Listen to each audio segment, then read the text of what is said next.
himself. So pick his bans, 3 bans for each team coming up first. And who's the main contender to get banned out? Because we're going to see on her first. Yeah, even though the patch did come out on Tuesday that just passed, not many things kind of changed. There's still the broken gods. You see the Cthulhu ban. Cerberus is really strong. I'm surprised Newt got banned, but oh, okay. Looks like not Newt. I lied. It's Newt Wah. Yes, Newt Wah, one of the best mid laners in the game right now. So that's perfectly fine. Understanding with the nut, Bacchus gives that ultimate pressure on her. Has great shred. That's slow with the pillar, immunity with CC immune. So yeah, just your basic bans, and Camazot's one of the best junglers in the game, not counting Lancelot. So probably gonna see a Lancelot pickup from TKC. If not first, then maybe the crew will get it. Yeah, definitely a high priority pick, KC. Taking a little bit of time deciding. Maybe they didn't think Lancelot would make it this far, but they do indeed lock it in. Makes a lot of sense by me. My eyes. And we respond with a Medusa pick. Now, Medusa did get a little bit of a nerf, but somehow I doubt that's going to hold the crew back. No, honestly. Like, yeah, the Medusa did get a nerf, but she's still very strong. She's still that hunter that has a big CC immune ult that can turn you into stone, easy getting beads, dodging anything, making herself CC immune. That dash is a lot of damage. Spit is great poke. Everything about Medusa is just really strong in the duo lane right now. It's just that pressure that these ADCs love to get, and Medusa is one of those pressure gods, especially with this on her being banned first by the TKC.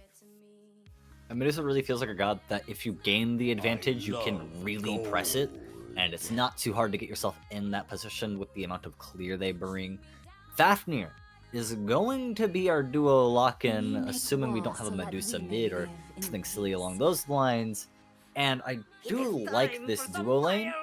I do find it a little bit strange to pair Fafnir up with more of an ability ADC. Looking over at the King's Court side, though, we see Amaterasu and Baba Yaga getting locked in for the King's Court. Now, I don't think this is the silly that has been heralded, but these are a couple of picks that I could respect. Yeah, I agree with you. Alma has been strong recently. I've seen her get picked up a lot in high-level plays, and some of the low-level players are starting to pick her up now as well here and there. Alma, I love. If you can play Alma well, Alma's great. Baba Yaga mid, I haven't seen too much of it, but hey, if it works out, it works out. At the end of the day, I do like a good Baba, but I haven't really seen a good Baba in a very long time. A ferryman's job is never over. I see. Is it? I see. I was once blind, but now I see. Okay, so the crew are locking Charon. We have a couple of options. That's a crew banning Sobek, Freya. Okay, so interestingly, King's Court banned Freya. Now, Freya did receive a couple of nerfs to bring them more in line. They're still going to be strong, yada, yada, yada. They banned Freya in case that is indeed a Medusa carry. I highly doubt we're going to see a Freya mid. That seems a little bit too risky. But we have a double Guardian locked in. Now, there's a chance that's a solo laner, and Charon can definitely play solo. I have no fear that Charon's going to be, doing anything in solo lane. Pairing Charon and Fafnir for some reason feels like a little bit of a mismatch. Cthulhu was banned out by the crew. What is your thoughts on this, Marsh? Because there's a lot going on here. I like it. Honestly, having a double Guardian in this meta right now, this meta is have 3 frontliners. In my opinion, 3 frontliners is just really strong. Having 3 frontliners and 2 backliners, perfectly a-okay. You have a Fafnir that can either be a frontliner or a backliner tank, and then Charon can also be that either frontliner or a backliner. He can sit with the carries or he can be in the front. The ult disruption from both Fafnir and Charon are very good in my opinion. And see, if we're locking the Kakolin, there's your 3 frontliners. So how do we want to do this? We could put Kukulane in the jungle. He's the most damaging of these gods. I mean, Fafnir with ult and some auto attack items might be slightly more damage, but if you're building auto attack Fafnir, we have strayed too far from the light. We are not That coming may back. be No, your okay, there's a undoing. Cleona. All right, that makes sense. So that's our jungler, I would hope. Well, Yeah, Cleo jungle. This is Mr. Sneaky at best, honestly. Mr. Sneaky loves his Cleo jungle. He loves his Camazotz. He loves a lot of these aggressive junglers in, out, lifesteal. He's also a Kali player, so Cleo, good pickup, can go into a wall, easily get out of a Baba ult or an Ama ult. I like it a lot. Lance kind of has a little bit of a better matchup into a Cleo, so we'll have to see how that matchup goes. But locking in Terra for the King's Court, I like Terra. Against this whole crew team, all of them have dot damage of some kind. So this Terra ult is going to heal his team a lot if the crew is not careful. And honestly, the King's Court have quite a few damage to actually proc the Terra ult as well. Jing Wei, I'm surprised on though, but I guess if you're facing Medusa, you kind of just don't want to die, and Jing Wei is one of those gods that just doesn't die. especially with Charybdis banned, Jingwei buffed. My question is, Cleo was hovered, or sorry, not Cleo was hovered, but oh no.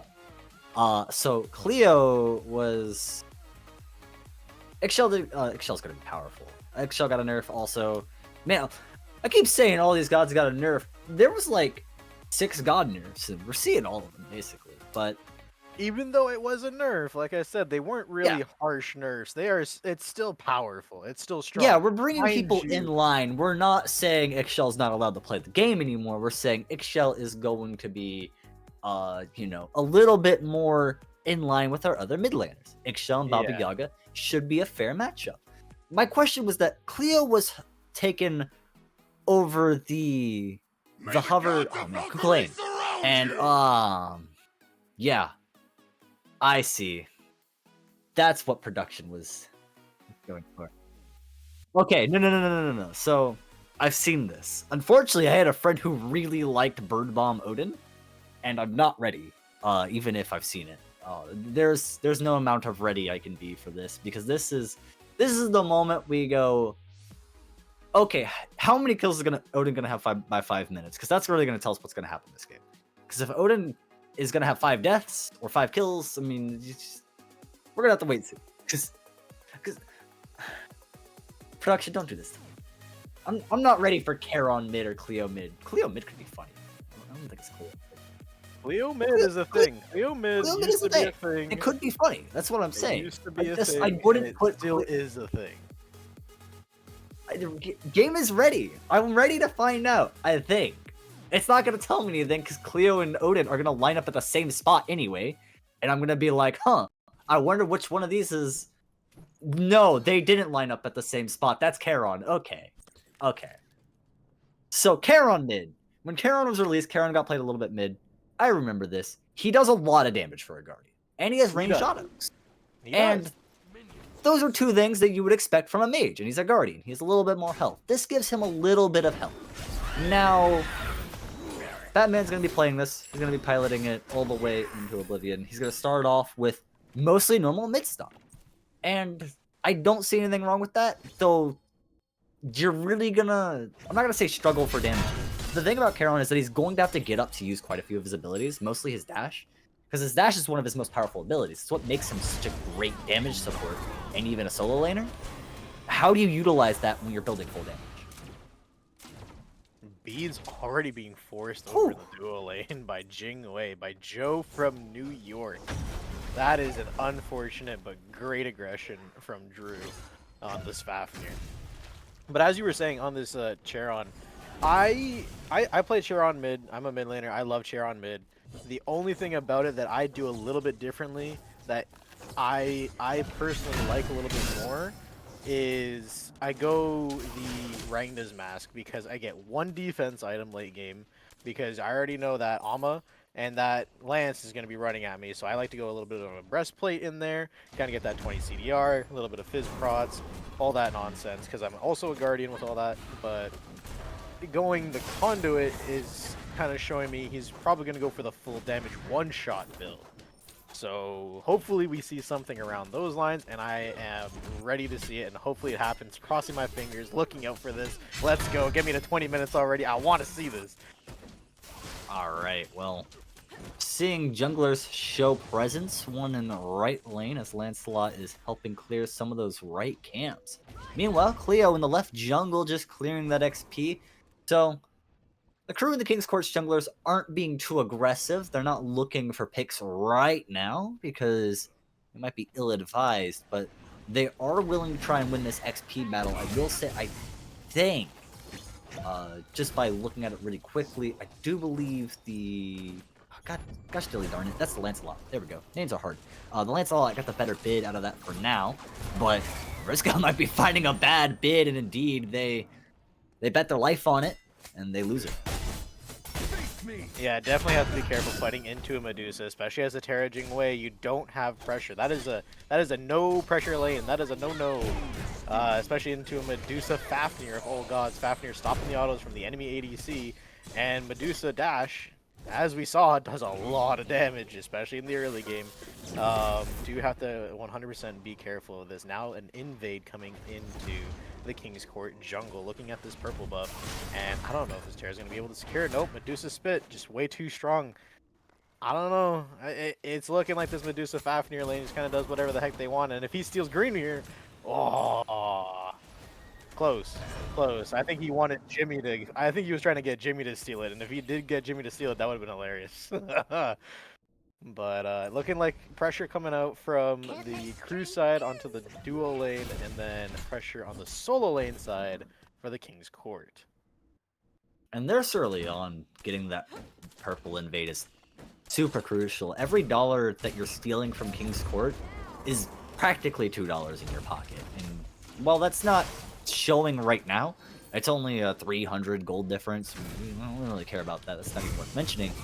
That will start to add up, especially as we see, that happen across the map, right? As soon as blue buffs started getting invaded, purple buff once or twice. Though, speaking of objectives, we're actually going to go ahead for a Bull Demon King pull in front of the Cleo, and that's not exactly the god I want to be challenging. It will be secured by the King's Court, and the fight breaks out in a 3v2. The Lancelot drops super low, trying to get away. Force fast as you can, Godspeed, but shut down, and Batman getting just dunked on by the enemy Baba Yaga. Nyx will manage to pick up that kill in the 1-for-1 trade, but now the Baba Yaga has to get away. Might be easier said than done, but for now, they managed to. Meanwhile, duo lane loses again. Terra once more dropping down, having a hard time finding impact in this game. I'm wondering what happened to the Charon there, the Charon, however you want to pronounce his name. Because did he dash to the jungle and then ult? Because he didn't dash that whole time when he was getting chased by the Baba Yaga. I was waiting for the dash. I'm like, if he just dashes, he's out. If he dashes, he's out. But he didn't dash, so I wonder what he used it on, because the mid lanes were clashing. I don't know. I'm a little confused. But at the end of the day, he probably used it to clear lane and then ult, maybe.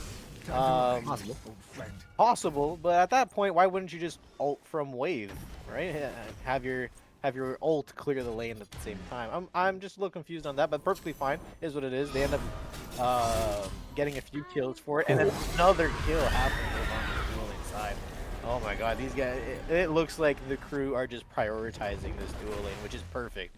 Where you pick a lane, prioritize it, steal everything from the enemies in this area, and honestly, dual lane is one of the best areas to steal from right now. There's so many more buffs over there. The colored buffs do give more XP, more gold than those backs. Mind you, Tikis are very important right now, because even if you don't clear your Tikis and the enemy clears the enemy Tikis get buffed instead of you even getting a Tiki. So do have to be careful on that. Do have to watch out for those timers. BDK is every 2 minutes, so as long as you kind of get those timers rushed out, you can invade all the time all you want on duo side. BDK, super important. It's really finding its place now, with people really focusing it. I mean, that's the earliest BDK I've seen in a while, and this is Abyss. I mean, these are some of these best players out there right now, right? I mean, it's it's definitely something that they're looking at, and they're like, we know we need once to deny ward vision. That universal golden XP is so crucial. It's something we want to get going. Joe forced to use ult. He's gonna get out of New York and head for Massachusetts, but he's gonna group up with Vriska. Vriska is gonna clear lane with Joe, and we're just gonna chill. We're gonna let them have a little bit of XP, because what's worse than being behind is being behind by a lot. Definitely don't want to forfeit another death, especially with that duo lane being so powerful right now. Really pulling away with it. Yeah, you're seeing the gold come back on favor of the King's Court every now and then. That's these Bull Demon Kings. These Bull Demon Kings, that gold adds up. The XP adds up. It's a lot of gold and XP for the whole team. So even though we are losing farm over on the left side, we're getting farm for the mid laner, the jungler, and the solo laner. Which is, I'm assuming, why we picked the Jing Wei on the King's Court side. Kind of just picked it more for the safety is what you were looking for, but safety is not really the name of the game right now with all this pressure that is getting laid onto them. Yeah. Oh man, that's not a 3v1, but Baba Yaga definitely not able to deal enough artillery. Can't catch Batman being at 1 HP. The TheTary Jingwei combo is peculiar to me, right? Because it maybe not just Terra themselves, maybe it's just the playstyle. This Terra is getting pushed up in lane, and Jingwei is like, I don't really want any part of this. And it's really hurting the Terra. The Terra will come up, throw a few punches, get right up in their face, and then they start hitting back. And the Terra's just surprised Pikachu face dies, and Jingwei's like, oh, I told you not to push up. It feels like there's a mismatch in how they want to play the game. And as we see this Gold Fury pull through, I have to worry if this team isn't communicating on a fundamental level of just how they want to play the game. That's going to have disastrous consequences going throughout this entire game. Yeah, I agree a lot. You know, we are putting pressure onto this solo lane side for the King's Court, but Odin, not that far down, about a level down. Not too bad considering he's lost almost every single blue after his first one. And for only being a level down is perfectly fine in Odin's eyes. Odin is that late game, I'm going to push Cage and I'm going to get your relics. So perfectly fine over there, but a 2-level lead over on the duo side for the ADC, but a 3-level lead for the support. This Fafnir is just exerting his dominance wherever he can. And this is Odin. You can't gank him, can't kill him. He drops Cage and runs away. Can't really do too much after that. Don't really have a jump or a leap to chase after him other than that Baba Yaga. So The third Bull Demon King in a row that King's Court managed to secure. That's just great objective play. I mean, it's one of the things that's keeping them in this right now. You look at that golden XP difference, and it's already swinging the crew's way. You see those spikes up closer to the middle? Those are Bull Demon King. I mean, they happen every 2 minutes. You could just see them just up, oh, back in an even game. This time around, though, it doesn't bring us to even. There's still a little bit of an XP difference in favor of the crew. And, you know, that's something you point out. Bull Demon King won't be around forever. We're 5 minutes away from never seeing another Bull Demon King ever again, forever and ever at the end. So, how is that going to transition into the rest of the game? Oh man, Snyx might be getting caught out here. If another hammer comes out, Snyx is in trouble, but it looks like they're going to manage to tackle it.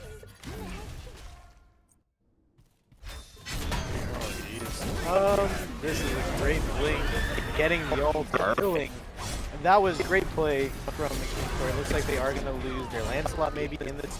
Oh my god, the little knockup, but not enough. Oh my goodness, this is sneaky. Comes for the kill. Sorry, level 100 Behemoth is his name now. This Fafnir doing a lot of damage. Fafnir just exerting his pressure. Look at him diving under tower. Oh my god, Terry, stop him. I'm trying. It's a dragon, for God's sake. He's just running away with it. Scary. Spitting fire, acid, or something. But either way, the Baba Yaga will lead to see another day. So will the Cleo, and we just, once again, chill out. That being said, a red buff invade is going to be secured, and I highly doubt Vriska's going to have anything to say about this poison camp. In fact, might surrender their own life. Vayu looking for it. Right on their tail, but just one little snake bite to the heel, and we could be done for. Instead, the Medusa will back away before cavalry can arrive. Crew taking their first BDK, and King's Court have no response. Yeah, we're seeing the crew clean up a little bit more. They're invading a little bit more often, a little bit better. Not having to send 3 people over to that purple buff. Now asserting their pressure in the mid lane a little bit better. Getting that BDK, their first BDK. We're starting to see this lead build up, and it's especially from the support jungle. There's Cleo and Fafnir running together, doing whatever they want, wherever they want, and just kind of not being stopped. We're on a 3-0 killing spree right now for this Cleo. It looks like they might end up not getting this beacon, but sending 4 people mid might just secure it. I think the King's Court can't fight this. But hey, the hands are back with the Fed. I mean, I was about to say, is the crew really just gonna forfeit beacon? Drew's will take a step onto it to make sure that it's not secured instantly, and the rest of the King's Court roll in. This is a lot of presence. The crew are sending everyone at this, and they're gonna get the first pick. With the wave coming through, this is the seasoning they need. They turn their attention to Era, Vriska, off the board. Nyx in the role, can't do enough, and 5 members strong. The crew should easily be able to secure this beacon.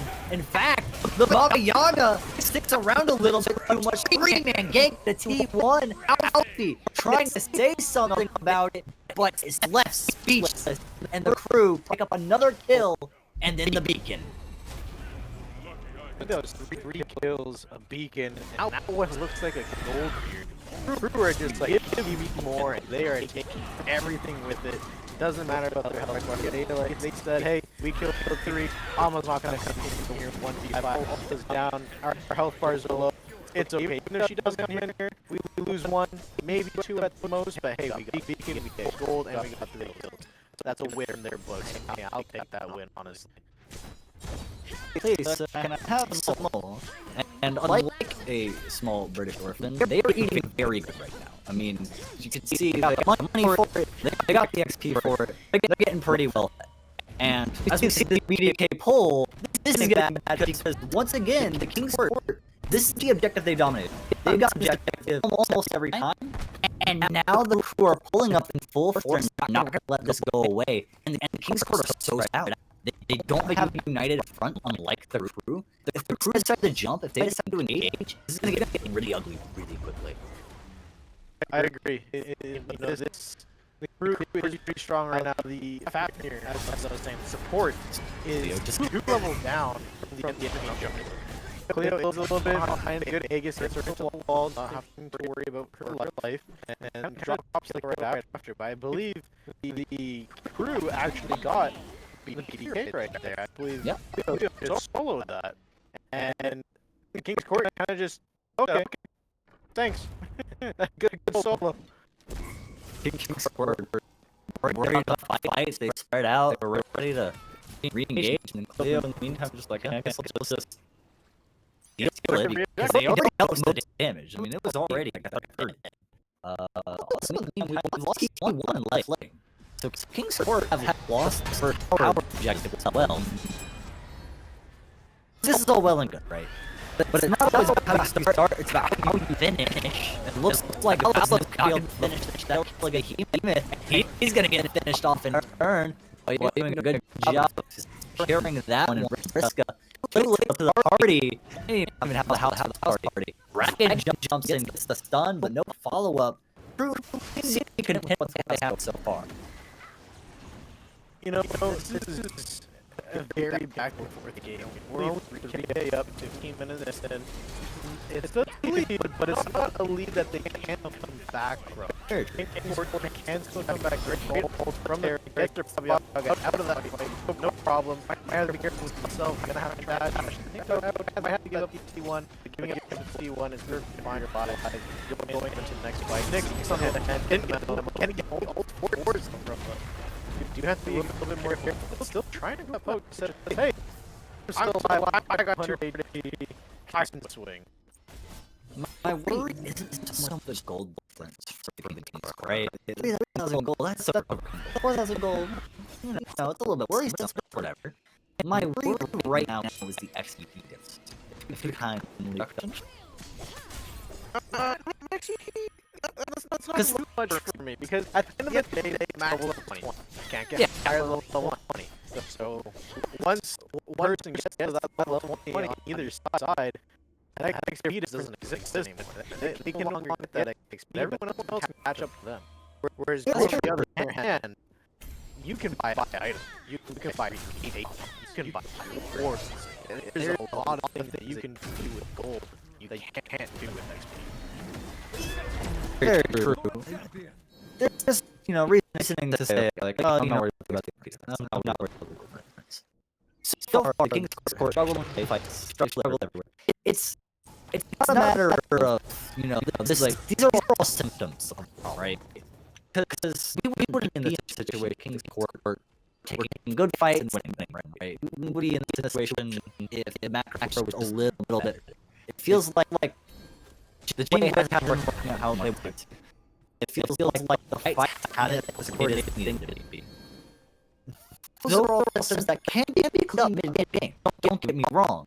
I'm just pointing out symptoms, and it's time to say the diagnosis. Mid-game, I don't know. It's like we're in the mid-game out of 17 minutes in. Link from the line can't underneath that. Power with the almost instantly destroyed Kara. Full damage on mid. I'm liking it. He has some good ults. He has some good plays. The stat line's otherwise. At the end of the day, they got the pressure. They got the pressure to beat it. Before it might get some beats, he could retreat. They ran at it. Oh, beat and he gets forced up. Still, it's a living. God, what is this? Fight over here. Lance even dies between one and two. The good fight for the King's Court went out. Yeah, and the worst part about it is they're not sure beginning either, so really good play to just be able to dodge a lot of damage, be able to survive just long enough for your team to pull up, and also just in general, wait for a good opportunity for them to re-engage with the picking advantage, and that allows them to take a beacon. They're going to want to roll this into a fear hole, and with no one in King Court in this code, it's going to be another successful objective for the crew. Early on, the King's Court were playing like they're just trying to find themselves in the game, but the crew is playing really good on those last objectives. And the King's Court had that shoulder pressure. Most because they've been getting right. Last time they were down 2 people. This time they're down 1 person. I want to see what a King's Court at even strength of the crew can do around these objectives.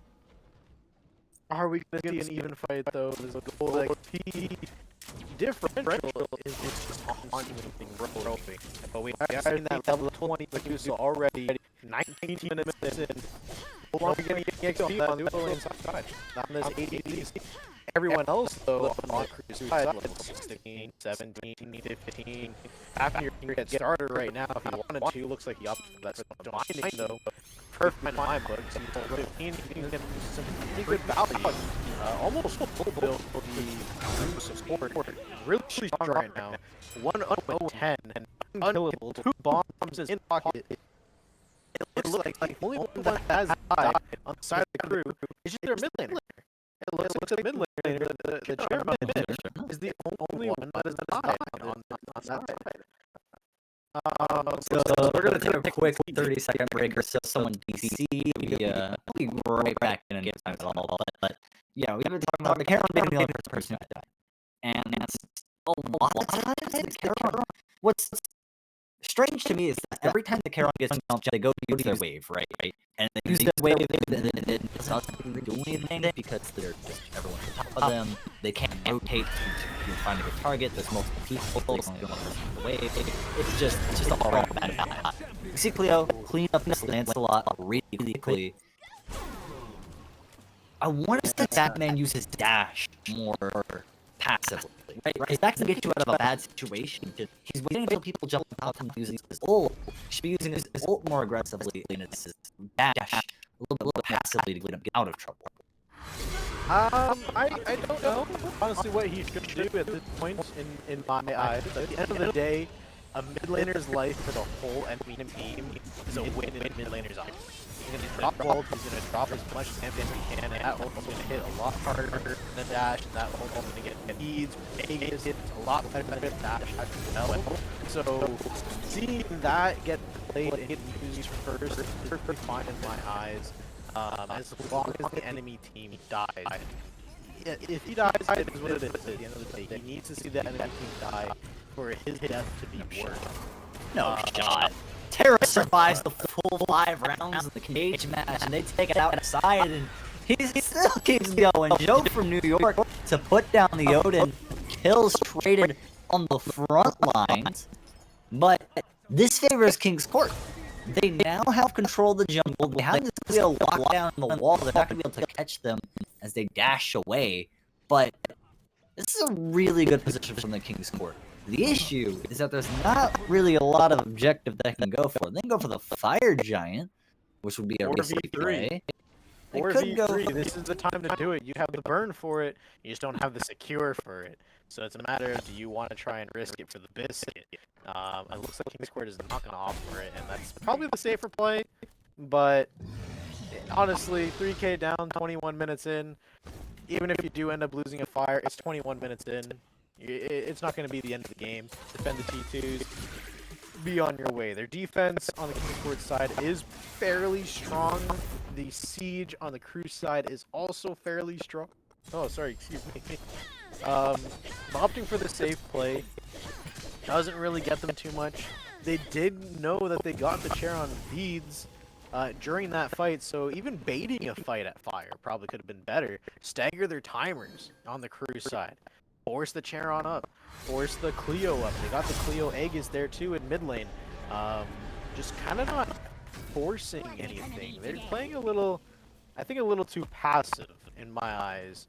Try and at least bait it, if you know what I mean. Just see if they come. If they don't come, hey, free Fire Giant. If they do come, you know who your targets are. One of the two. One person doesn't have beads, the other one doesn't have Aegis. Pick your poison.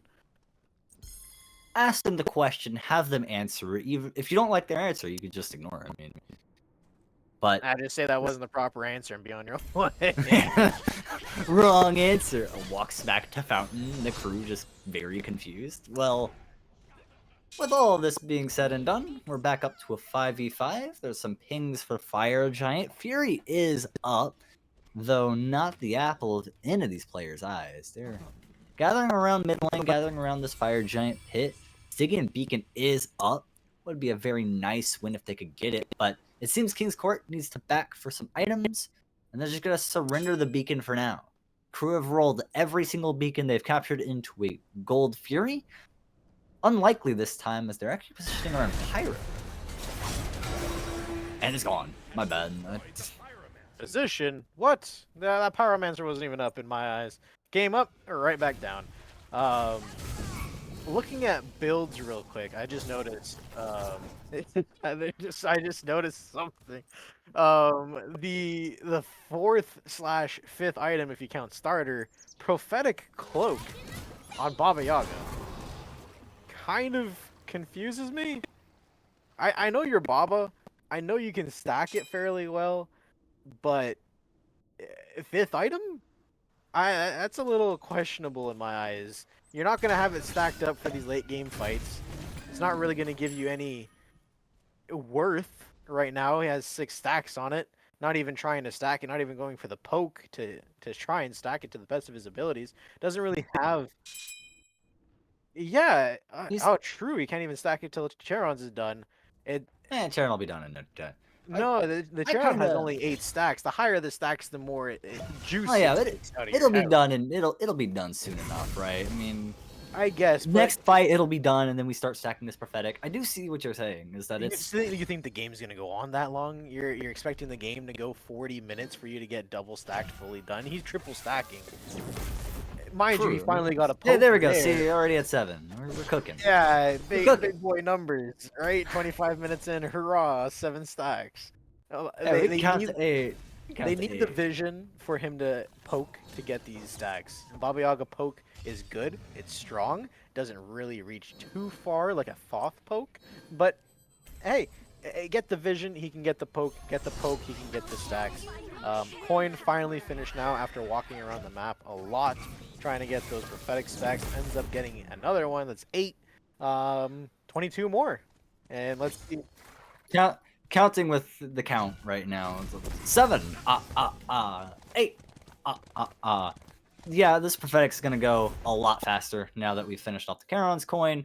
I'm not too worried about it, because this ties into something you were saying a little bit further back, is that right now the meta is have 3 frontliners, 2 backliners. Yep. And while we have Lancelot, who's a great, half frontliner, this Baba Yaga's kind of going for that other half, for a true, like, 3, it's like a 3 front, 1 back, kind of. I don't even know what's cooking back there. I But don't know. I don't know what it's you're cooking, something. but you're I cooking don't. something.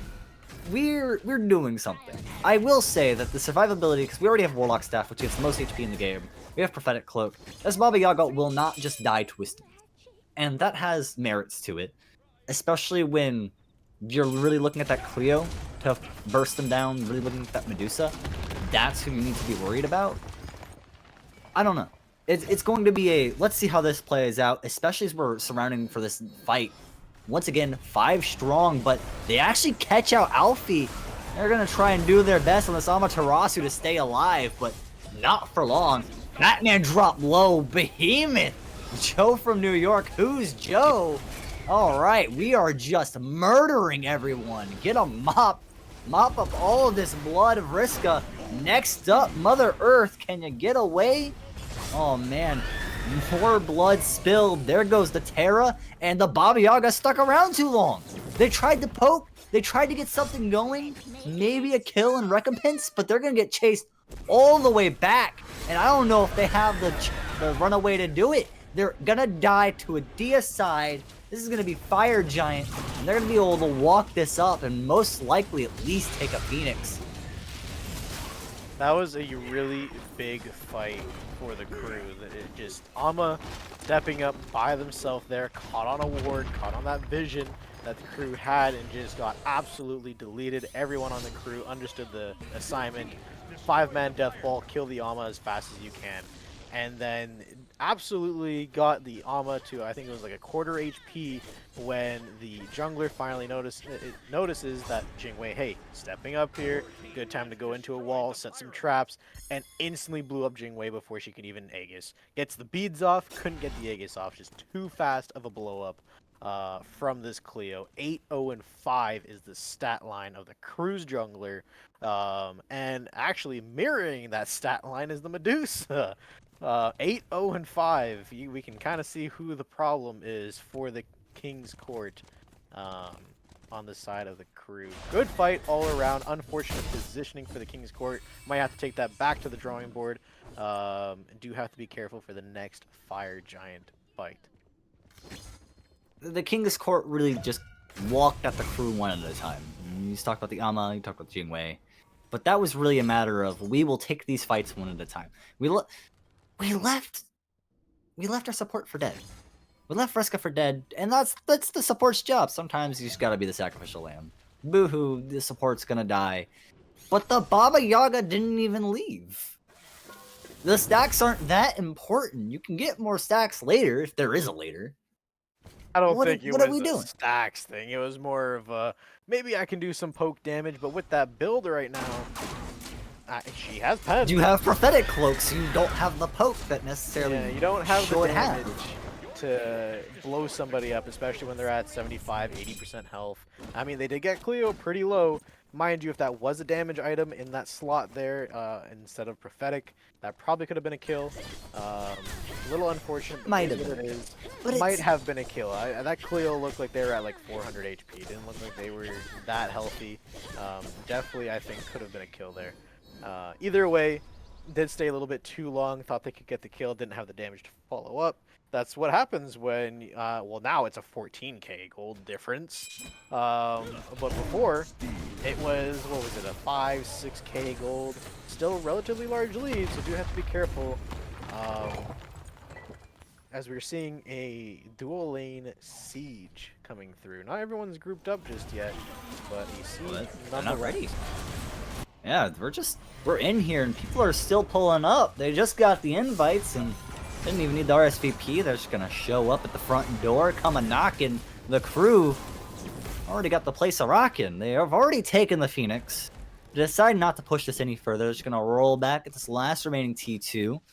They still have the minor fire giant buff. There are no other objectives on the map but Titan and Phoenix for them to claim.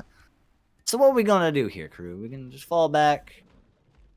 Maybe buy some items, buy some pots most likely, finish up any builds. Might need to, at least Fafnir needs to finish up that final item. Say the whole team is done building right now. The King's Court stepping up here from Baba Yaga, just out of position once again. I don't know what's going on here, man. Okay. But the Baba with a great use of the ult, and there's going to be some follow-up, but it's not enough. Drew's Food will manage to get Snicks. Valo in the back line trying to do their job as a jungler. Instead, they're just going to be dismounted from their horse and then dismounted from this reality. We're just going to head on into the Phoenix here. The crew showing no fear. Joe from New York flies away, catches that next flight. Divine is the Medusa. So is the Cleo. A divine game from the crew as they're just going to walk up every single objective down in their favor. The Jingwei from the fountain, nothing to say about it. This is going to be game one, wrapped with a bow and put under the tree. Yeah, it just looks like a positioning difference on the side of King's Court, just not positioning properly in a lot of these fights, and the crew kind of just came in as a 5-man wrecking ball and ran it. They had a great showing on this group death ball, pick a target, kill them. Everyone was on the same target. Great plays by everyone. Clean game from the crew. Gonna have to bring this back for the drawing board for King's Court for this next game 2. Gonna see how they do it. But yeah, what do you see that needs to be changed here, honestly, in your eyes, coming game 2 for the King's Court to take it? It's communication, because a lot of your positional issues seem to be communication errors. Because that, especially that last fight, the Baba Yaga was not that far out of position. Now they were out of position, but they weren't that far out of I don't position. know. They They almost were all the way at chest camp. Not far out of position. Both your right bird and duo bird were down. I mean, And yeah, at you're that point in the running game, up any to amount of out chest of camp. position is really bad. But they You're they not had underneath friends right the. next door. No, they It was a didn't. matter. There was They had 2 friends people. right next door. There was 2 people under the bird. There was your support in solo lane clearing a fire wave. The only one that was quote unquote next to you was the full 5-man of the crew that just got the T2 in front of your face. Oh my god. I don't know, man. It's a little different in my eyes, but hey, maybe you're watching It is. differently That's than fair. me. My point is that there's no communication. There was no communication in the macro play in duo lane, right? The Jingwei and the Terra seem to have different strategies entirely. And then you look at a lot of positioning issues. That seems like no one's calling where we need to be, what we need to be doing, and people are just kind of going off and doing their own things, like Baba Agreed. Yaga going on an Agreed. adventure through the jungle for some reason. Agreed. Need to have a cohesive idea of what's going on at almost every point in the game. Like, yeah, there's going to be a little bit of chaos, but there needs to be more communication. I think once that gets cleaned up, we're going to see a much better effort from the crew, but it's going to have to show in game 2. So they're going to take this break just like we are to talk things out, get a little bit of water, rest, rejuvenate, and come back into game 2 with a clear mind. See you then.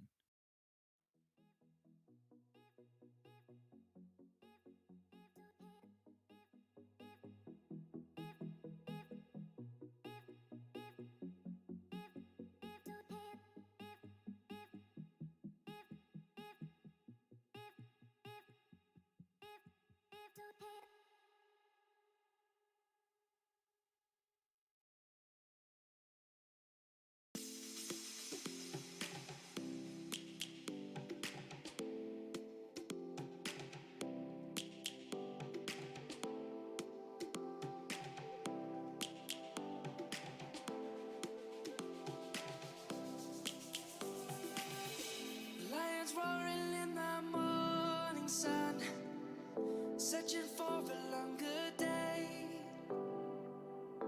People feeling like the light has just come. We must never stop the way. Yeah. Birds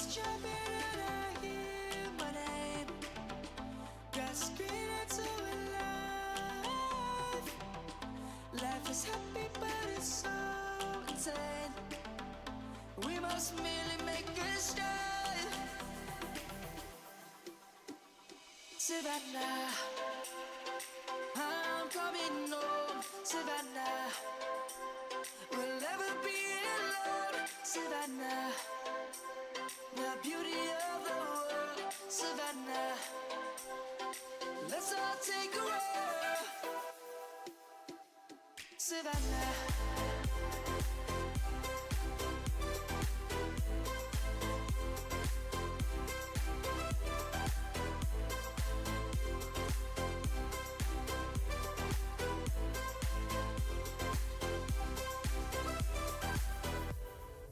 Light is gonna come.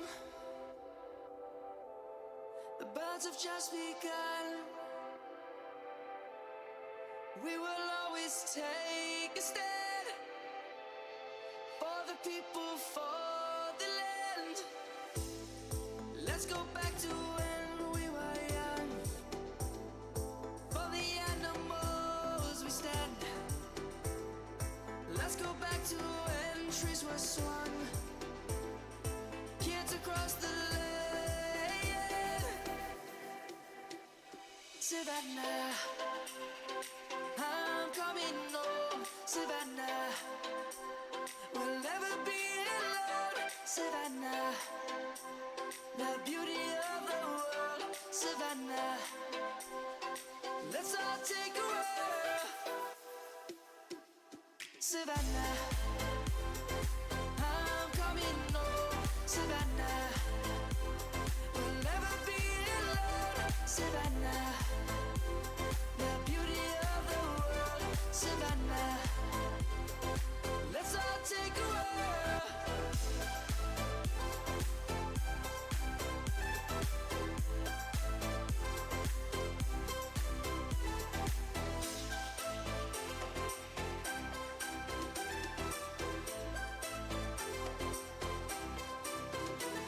Savannah, I'm coming home, Savannah. We'll never be alone, Savannah.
The screen said be right back, and so we are. I'm TheTary, joined by Marsh, going into game 2 of this beautiful QSL match in semifinals. Marsh, that was a semifinals match, and then one of those teams did not look like a semifinal team. You want to break it down for me? Yeah. If you weren't That here was for mean. game number one, that is perfectly fine. That is what we're here for. If you make it to semifinals and you don't show that you were meant for semifinals, you get a little bit of flame. That's what comes Dude. with it. You know, you were top four, and you need to show to everyone why you are top four. Anyway, so what actually happened was just a little bit of miscommunication happening from the TKC crew. Come in swinging, losing almost all the BDKs at the very beginning. TKC was on point with these BDKs, taking them off rip. 3 BDKs right after another. Did have a little bit of a struggle on the third one, but we're looking great on the solo side. While it was happening on their duo side, a lot of invades were happening, losing every purple buff, every green buff, just a whole menace happening over on that duo side. They were taking Gold Furies, they were taking the beacons. Man, the crew looked great in this 5-man death ball, whereas the TKC were just trying to act reactive, and that didn't suit them very well. So gonna have to see that get cleaned up just a little bit on the TKC side. Their fights looked pretty strong, even though they were behind. They didn't give up farm. They didn't give up fights. They fought. They tried to go for it. And hey, I have to give it to them. At least they're trying to at least claw their way back into it. Just a little bit unfortunate that they just a little unfortunate on positioning. Just got to clean up that positioning. Don't walk by yourself, especially if you don't know where the whole enemy team is. Got to step up on those wards, those visions.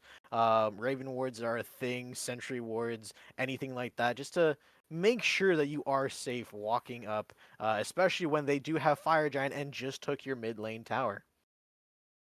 Yeah, there's a couple of things to clean up from the crew. Though, I will say, something they could prove to us is we can get in the picks and ban phases. I think one of their other issues is they didn't have the strongest carry pick.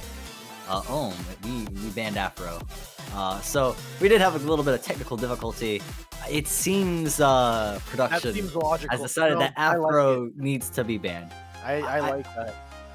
We're making a statement here. I Alright. like this statement. This is a good So the statement. crew seem to really like Charon mid. I'm assuming that's Charon mid once more. The King's Court really seem to like mages. That is in Morgan Le Fay and Isilla. Now, one of those is playing jungle. I'm assuming it's Isilla. So we are cooking with gas here. Hey, I've seen Morgan Le Fay jungle. Let me just tell you, Morgan Le Fay jungle cooks. But is it Mind you, better than I'm a monster off the jungle? It's a push 3, dash away, and take 700 damage. I dare you. Or don't dash, and I blow you up. One of the two, pick your poison. I like Morgan Le Fay jungle. Mind you, I only like it when one person is playing it, and that is sadly the person on the crew playing Camazotz, one of his favorite gods, Mr. Sneaky, also known as level 100 Behemoth. Looking at these drafts, which one do you think is going to take game number 2 going into this? The triple front line again from the crew, or maybe the double mage from King Court? I wasn't super impressed with the Charon. I will admit. Now, that's not to say it was bad. It's just, it felt like the King's Court, that was the one thing that they were really communicating on, they really had nailed down. The Charon was not able to enable himself, wasn't in the greatest positions a couple of those times, and they really capitalized on that. King's Court have a much more aggressive comp this time, let's be clear. They have the double mid, the mage. Morgan Le Fay isn't the most aggressive because she can't dash towards you, but she's going to be throwing out a lot of artillery. Scylla's also a pretty darn good mage at just kind of blowing you up. And then I look at even the tanks for King's Court, right? Even those frontliners of Cerberus and Cullen, they're going to get right up in their face. They're going to let themselves be known. On her is going to be very aggressive, very powerful, going to shred procs and also leap on you. Just, King's Court have a, let's get a really well-acquainted kind of team comp, and that might be scary for the crew. Definitely. Do have to be careful of the crew. There is a lot of damage on the side of the King's Court. It looks like everyone just wants to hold W this time. That is a whole ass W comp. We got on her jump in, slow, Scylla root, dash over a wall. Morgan Le Fay really fast with that Doom Orb 3 going there. Colin has that double leap and dash, double CC immunity, and Cerberus, man, he does way too much damage as a support. If the King's Court can just hold W like they did in game 1, hey, I think they'll win this. Yeah, I actually really I will 100% say I like King's Court's comp a lot better than I like their last game comp. Jingwei being buffed, and get on her. On her was banned last time around. But let me double check that. Yeah, on her was first banned. Yeah, you don't need to double check that. On her was first banned. My bad. Banned by King's Court actually. So this time around they decide, hey, no ban, just pick them. That's one way to deny it. So they thought the Aphrodite was a bigger threat according to production. All right, we are gonna hop into game. We're gonna see exactly where the chips lie, and hopefully don't get too many surprises. Okay, this is exactly what I expected. Charon's gonna be that mid laner, and I can't quite tell yet which one is going to be the jungle, which one's gonna be the mid laner of the two. What do you mean? Oh wait, One I need to has check build. Pumbaa's I was dagger, looking at the and map. the I need to other check one has builds. Okay, that's conduit. Bumba's. Whoopsie. All right, there you go. Oh Thank you, my production. goodness! Someone I get was Terry looking some at glasses. that. I was looking at the map. Leave me Yes. alone. Somebody has to get Terry some glasses to make sure he looks at some items. But hey, is what it is. We do There's have a that lot of Scylla it. jungle, as you did call it. Morgan Le Fay mid. Gonna have to see how that goes. Sadly, it's no Morgan Le Fay jungle. I'm a little sad, but hey, that is the damage coming out from the Cerberus. Good damage coming out from the RDO, but oh my god, the honor damage. Woo! Yeah, you'll love to see it. Well, one side loves to see it. The other is dreading this game. It is the promised day. Drew's Food getting that RDO to work for them. I will say the matchup of RDO into Cerberus is a little unfortunate, simply because of just how Cerberus passive stacks up. It's not going to be all doom and gloom, but as we see Drew's Food trying to get really aggressive, maybe enable a play from Vayu. Vayu gonna have a clear wave. This clear pressure is top notch from the crew so far, but elsewhere, a gank in mid lane is gonna force Behemoth back, and they might not be able to get back to tower. This is gonna be a 2-on-1 break. Batman chasing behind, trying to lay out some damage, and Behemoth gets their jump just in the nick of time and is gonna be able to get out of there. And no, actually gonna go back in. Maybe hope to steal, but no, just forces King's Court off that objective right there of those mid camps. This is a really touch and go situation. Both teams are really playing it by ear. Yeah, and it looks like this Kamazov's jungle is just gonna get those left mids for free by himself, solo farm.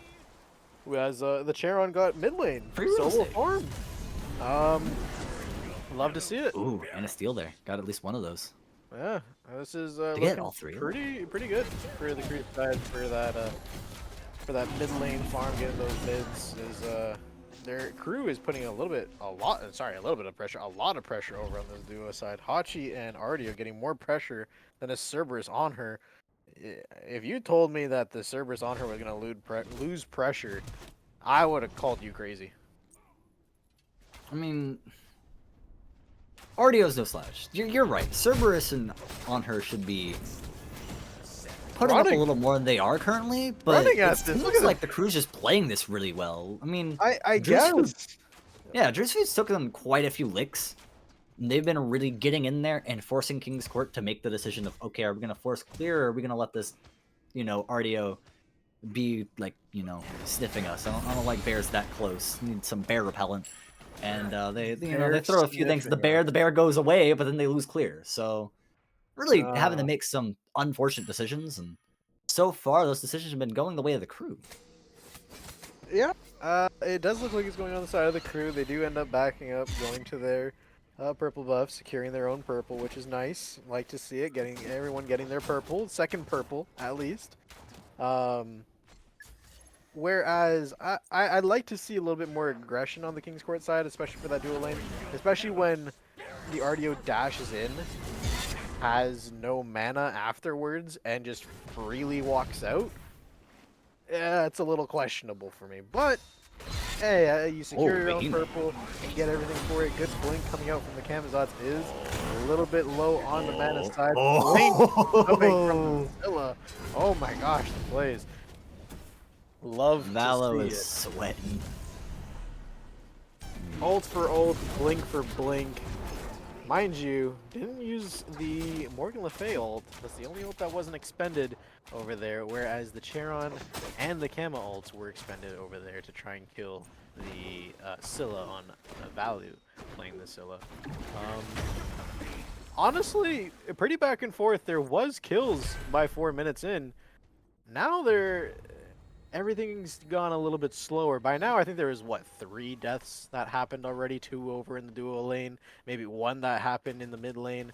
But right now, a lot slower paced game. Everyone just kind of poking each other out, attempting for the kills, but not diving for it a little too much. Just trying to secure their farm and poke out the enemy to make sure that they can't be contested. But no bull demons pulled yet from either side. Usually by now, one Bull Demon King was already dead by now. Yeah, this is gonna be right now. But see that. no, it doesn't seem like a gank over on the solo lane side is perfectly is happening. And mind you, it is a Kakolin. He does have those double ults, but a gank happening over on the duo lane, getting the beads for his honor. Doesn't look like anything's gonna happen. Just like I said, a little bit of a poke war, feeling each other out, even though it's game 2. This is, you say faster, right? Like this game has been really touch and go in certain situations. I mean, that Scylla escaped with their life by mere inches, milliseconds, inches, all of the above. And we had a couple of really close situations in the duo lane as well as seeing one right now where Drew's food is hungry for more and is stealing more picnic baskets inside of the jungle, or at least attempting to. He's going to fail to do so this time around. And yeah, there we go. Kingsport managed to secure their own objectives. Crew just taking their own camps. I mean, Artio is still over here. Drew's food has no backup. The Camazotz is rolling in now, sure, but the Why are we King's not Court have no killing this solution to this Artio? dare. We're letting this Artio do whatever she wants. We are. And we're not even punishing it. No teammate is near her. It took Kama 45 seconds to come over and help this Artio. When the Artio... We have Cerberus ult. Does Artio have beads? She doesn't. She has Horrific. Why did we not just Cerberus ult the dash from this Artio? Catch her dash, pillar, what's it called? Knock her into a wall on her ult. That's a dead Artio. Right then and there, no dash is needed. They don't have the cooldown char to get their dash back. All they have is really Horrific. You on her ult for the CC immunity. Not only do you get a Horrific, you kill the enemy support, first blood, and you secure your buffs. I don't know, man. I feel like the aggression that I want to see from these two picks are just not happening. I don't know why we're holding our ults for a person that wasn't tanky. They just got Thebes. They just got it now. Yeah, Thebes doesn't give prots early, and the Artio is tanky, sure, but they're also playing on her, who is really good shred. They're gonna shred the prots with their passive and then deal a lot of damage. This time around, we have enough damage with between the Scylla, the Cerberus, and the on her. We do manage to finally get first blood on this Artio, but meanwhile, in mid lane, Morgan Le Fay takes a licking and decides to send on back to the fountain, but Val manages to rotate back over and secure that kill in the back of the tower. That Scylla gets around fast with that dash, and they manage to catch a kill in both duo and mid lane. So this Scylla pick really coming to life here. I think that was just a little unfortunate on Batman's part there. Backing on the side of duo lane side when you knew that your Artio got killed from a Scylla gank, and then backing on the side of that jungle, getting your caught back, you're caught backed, your back caught. Just a little unfortunate. Kind of probably slipped his mind. Don't really know what happened there. Kind of just glad he probably got out of that fight, as a huge fight is happening over on this purple now.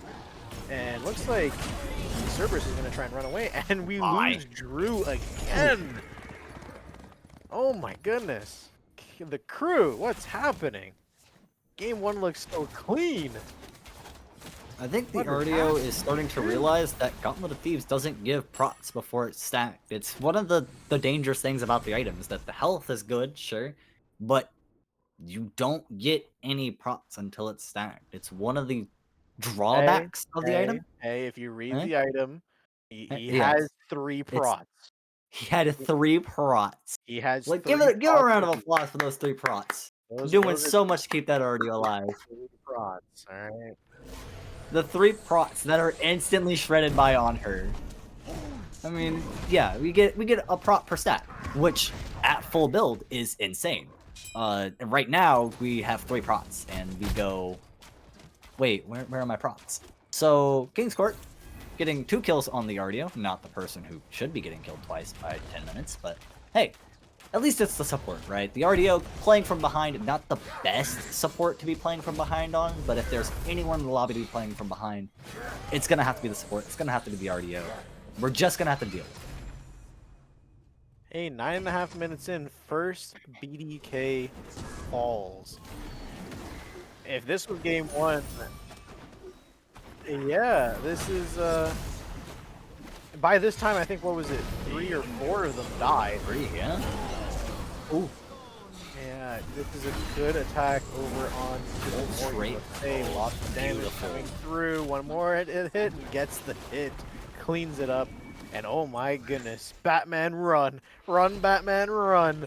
Oh, Scylla is no longer going for the kill. Opts for the Camazotz. Camazotz jumping out, gets away, no problem, easy peasy. Ooh, this still is not giving up on it, chasing into the jungle. Drew's food, most likely gonna be fine, forcing the on her back, but once again, the Ardio alone, now severely underleveled, no friends to speak of. The Camazotz closely on the tail, so the whole menagerie over here in the left jungle. Scylla lost their prey. Batman is alive, by the way, because they are a Guardian. And that funny little text of Guardian is what saved them there, because if they didn't have the base HP or the base stats of a Guardian, they would be in the fountain. Just fun fact for you. I don't know. Maybe. We cannot prove whether or not it's because they were. We cannot prove that. But hey, I had a pen and paper, and I knew the map I would prove it right now. hey, I mean, I'll be here for your pen and paper while you go get that pen and paper. It looks like we're just going back to a farm fest. You know, no gold fury pulls. BDK about to spawn another 30 seconds. On the side of gold and XP wise, looking like it's favoring the side of the King's Court, just by a little bit. But the gold, what is that? 1,500 gold roughly. Not too much, not too little. Gank coming over onto the on her. Good push back, not enough to get away from the horse and the fox from this Ardio and Hachi duo lane. Good gank on their half. Unfortunate what happened over on the on her on Joe from New York. Just wasn't having it. Sadly, the service was not there to help him out fast enough. Happens sometimes. As he's going to try and bully the Hachi for him, though. Ends up losing just the same amount of HP. But, that's going to do a lot to stabilize this RDO, too. Then bringing themselves back into it. We are not finishing our Q3 Void. Oh man, beautiful! Double Mage. You wonder what that's going to do. Well, it's a bad omen. All of a sudden, 2 members of the crew get blown up in an explosion. It wasn't an IED. It was just the 2 mages for TKC, and I'm gonna run away being real happy with that one. I'll be honest. Right as that happened, as those both that jungler and that support blown up instantly by a Scylla, Morgan Le Fay, I instantly went to the soundboard to try and find. That's a lot of damage. Couldn't find it, sadly. Didn't have the time. But that's a lot of damage happening on this side. Don't have that as magical prots just yet. Mind you, it does have the tier 2 of the Shoguns or Void Dormammu, whatever this RDO chooses to go for. Probably the Void Dormammu for themselves as well as the Charon. I kind of want to see it. Don't really see a reason to go Shoguns here, especially as you only have the Hachiman. Don't really have an attack speed jungler or solo laner.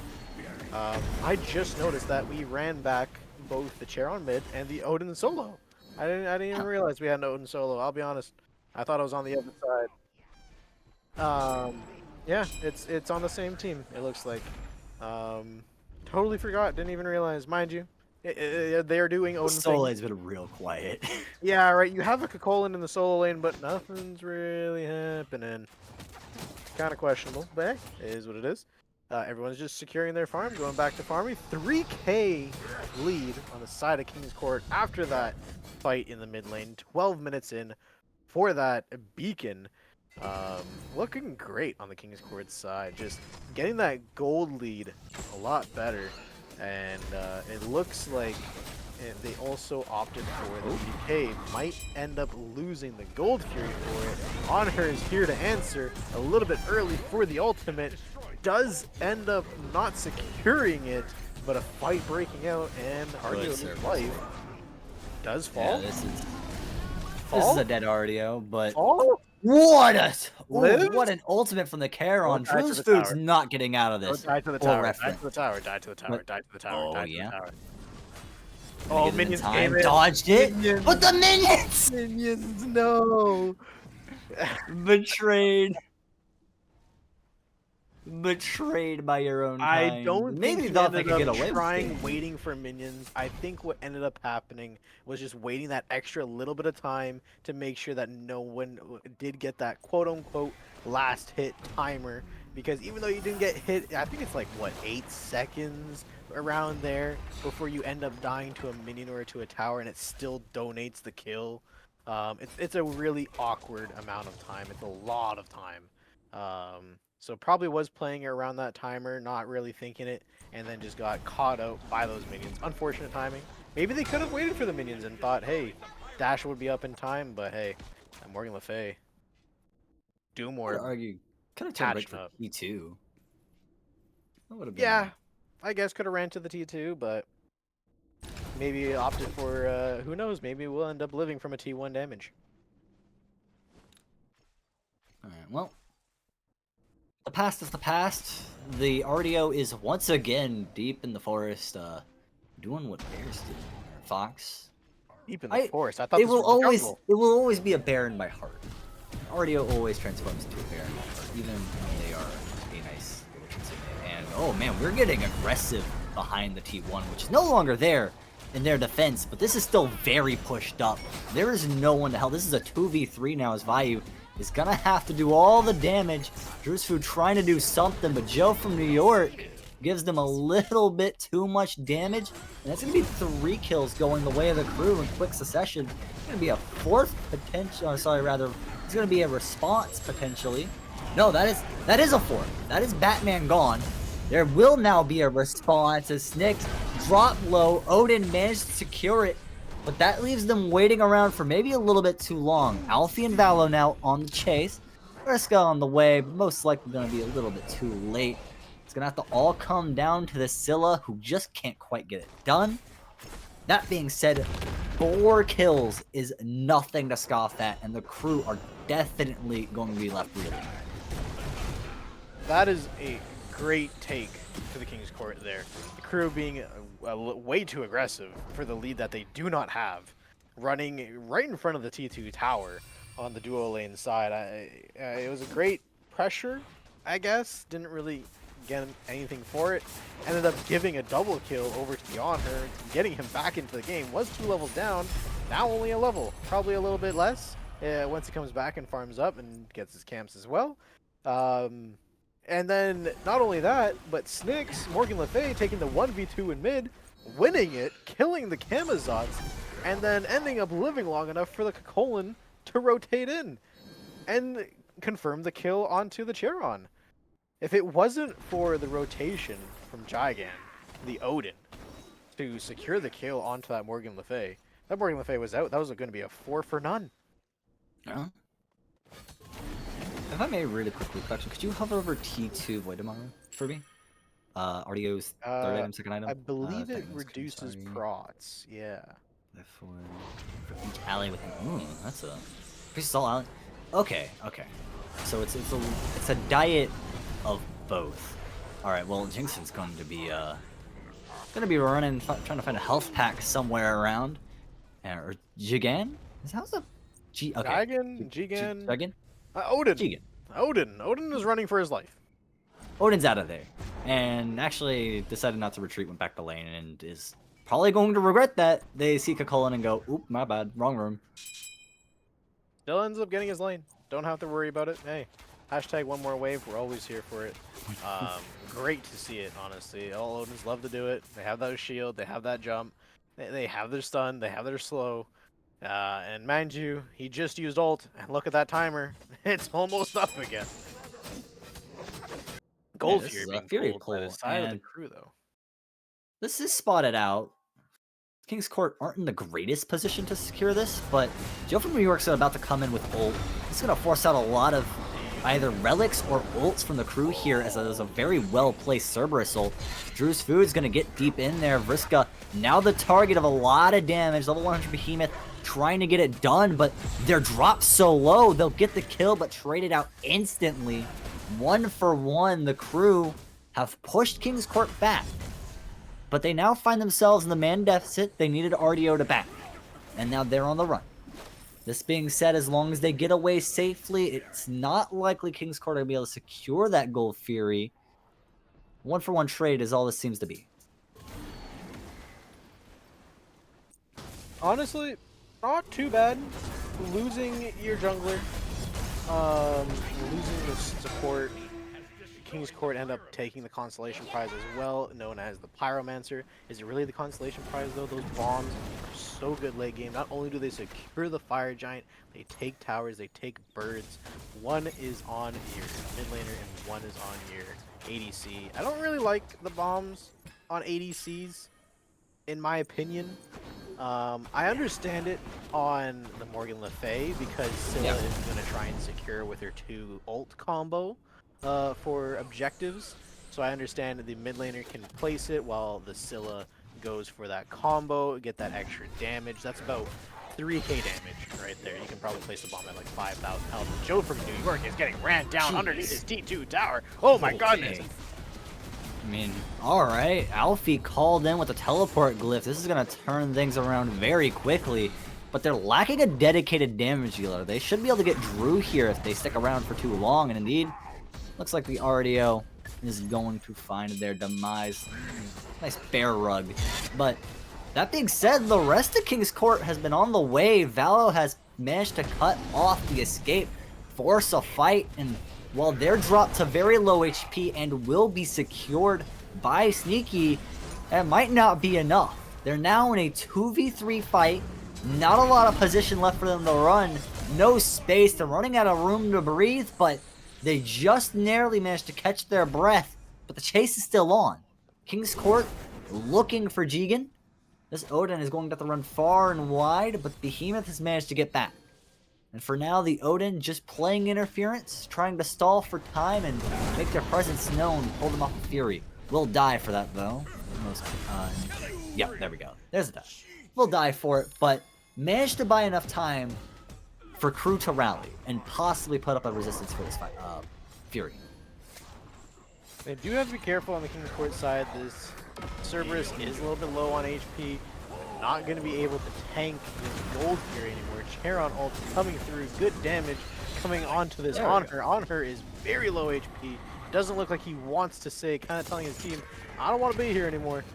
As it looks like Morgan Le Fay is going to get chased down by this RDO again, left by himself. I feel like the crew is not telling him, hey, we're not there with you.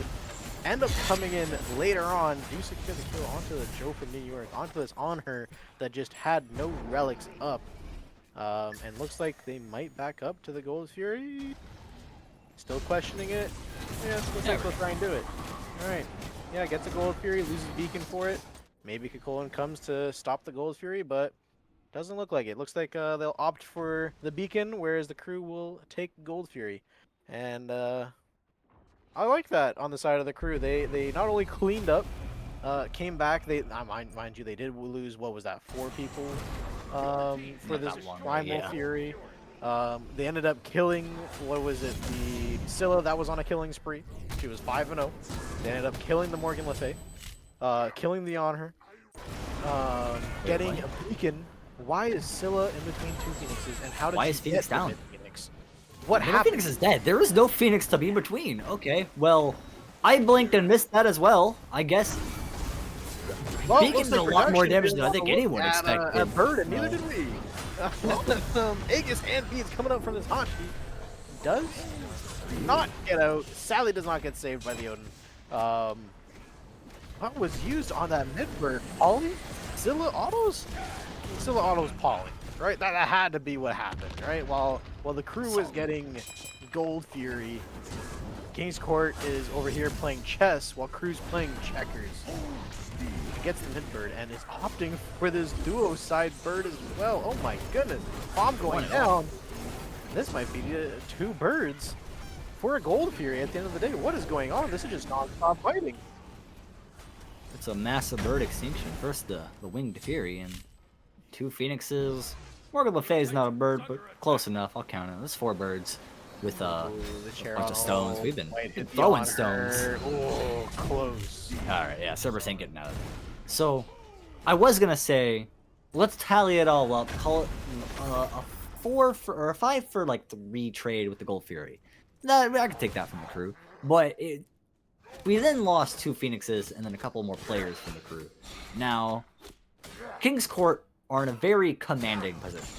They have run of the map.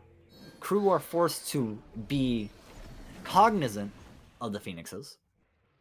They don't necessarily have to be babysitting the Phoenixes, but they do need to be cognizant they can't just let those lanes get pushed in, let the minions walk up. They're actually going to go for a Fire Giant pool here. Now, this is going to put it all on the line. They are risking it. They don't have a lot of defense. Right now, it's just Camazotz trying to secure Valo. Scylla is playing with fire, but so is the Kama. Alfie, trying to stop them from taking Fire Giant, is doing a great job, sitting in so much damage and unable to be secured. King's Court have rallied. Valo has managed to get 1 and not a single kill for the crew so far. They dive deep, looking for Alfie, Jigen the Odin, but that's your team fight god. You need that cage Mind up you, front and Scylla is center. hitting the Titan. The Titan's half HP. Wait, what? We're just gonna watch Scylla walk down mid lane. There's so much chaos, and chaos reigns supreme. Valo not managing to secure the game, but King's Court have left only the Odin alive. And in a 5v1, make it a 4v1. King's Court just need to put the nail in the coffin. Okay, I guess. Hey, solo the enemy jungler, run at Titan, right? You have 2 fire waves. You're a Scylla with Polly, full build. If it works, it works. Odin Cage getting forced out. Onher's just gonna say, screw you, mid laner. I'm gonna go hit the Titan. Goes in, and bombs it, and there you go. 26 minutes, 40 seconds. Game number 2. Yeah, I have no words. I don't even know how that mid bird died. All right, I have 0 words on how that mid bird even died. What was it? 22, 23 minutes in, just a random bird was already down, and Scylla's fighting in between 2 birds. You could have told me that wouldn't have happened, and I'd believe you. I'd believe you wholeheartedly. But hey, it happened. TKC pull out the win. This goes to a 1-1 game in the semifinals. Peru versus TKC. And you know what, folks, for you that were here watching game 1, we apologize we did not show stats. And Terry was crying to me that we did not see the stats. So here we are, stats for game number 2.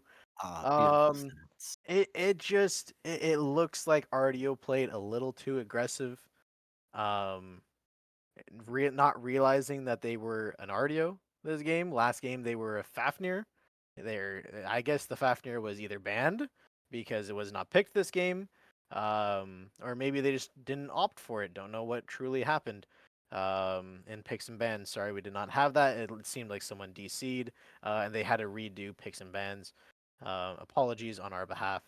But either way, played a little bit too aggressive in my book. Got picked quite a few times and ended up putting a little bit too much pressure that just they didn't have, in my opinion. Going between towers and just getting counter ganked, just being very far out of position. Ward coverage was there. Doesn't look like Snyx believes in wards. Not even a Raven coming out. I'm a mid Damage laner. was I don't need even. wards. Yeah, damage Can was only get even ganked from 2 on all sides. sides. Yeah. Except for I guess what Snyx is doing 30k damage. This is the 1v2s that are always Don't happening in mid lane. don't need wards. I'll just kill him. I Snicks guess, probably. right? You're gonna be the walking ward. The stats are beautiful. We either get picks and bans or we get stats. We cannot have both. And if it's We both, take our it's a privileges. beautiful day. But yeah, it'll be a great day when we get both. Perhaps game 3, which I'm super excited for because that showed so much better from the King's Court. They showed game plan. They showed that they were capable of moving in independent sectors. Moving in independent sectors, they did a great job of just doing what they needed to do. The Scylla found their opportunities and went for them. And it really seemed like the team enabled that by causing distractions or not breaking off. They really stuck to their objectives. I mean, that last fight, really, that Odin had to decide at a point. There was a lot of points where it just needed to make crucial decisions, and the crew just made one bad decision, and all of a sudden, it all came crumbling down. Game 3, next up. Don't go anywhere. We'll be right back.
once more after that extended break. We're getting into it once more. I do have a new co-caster with me, Red Sniper. If you'd like to introduce yourself, are you ready? Oh, I am. I'm absolutely scintillated for this one. Getting into a game 3 here. Game 1 and game 2, very interesting back and forth, but excellent fights. Some, I guess you could say, off-brand picks. Um, especially the mid lane Karen going there. Um, and we've seen sort of the good and the bad, the best and the worst kind of happen here. We saw a Medusa pick in game 1 that absolutely obliterated everyone in front of her. But in game 2, we see that there is not only a resilience but some pushback from the crew. So again, TKC won, crew won, and honestly, it's anyone's game going into game 3. And also noticing we're actually a little bit on that. I guess you could say we're on the shorter side of things because normally we see abyss games, we see higher skill games go long, 35 45 minute games. These have all been under 30 minutes, so they've been aggressive, they're going for objectives, they're getting things done and planning things, and punching and counter punching. So these have been entertaining matches. Yeah, that's the thing about higher level teams, right? Is that when they get an opportunity to make damage, they're gonna make damage. If they can get a fire giant or especially an EFG, which we have not seen yet, I'd love to see one this game. If they can take a Phoenix, we saw it last game. There was an opportunity for the jungle Scylla to take a Phoenix, and Scylla just said, "Okay, I'm gonna go do it." And so while everything else is happening, this Scylla's capitalizing, and that's what's so crucial about these teams. As we get into picks and bans, it's important to start off on the right foot. Game 1, King's Court did not get off on the right foot. They had a team comp that I think did not work for them. This time around, they need to clean it up with the pick and ban phase. Game 2, they had a much better comp.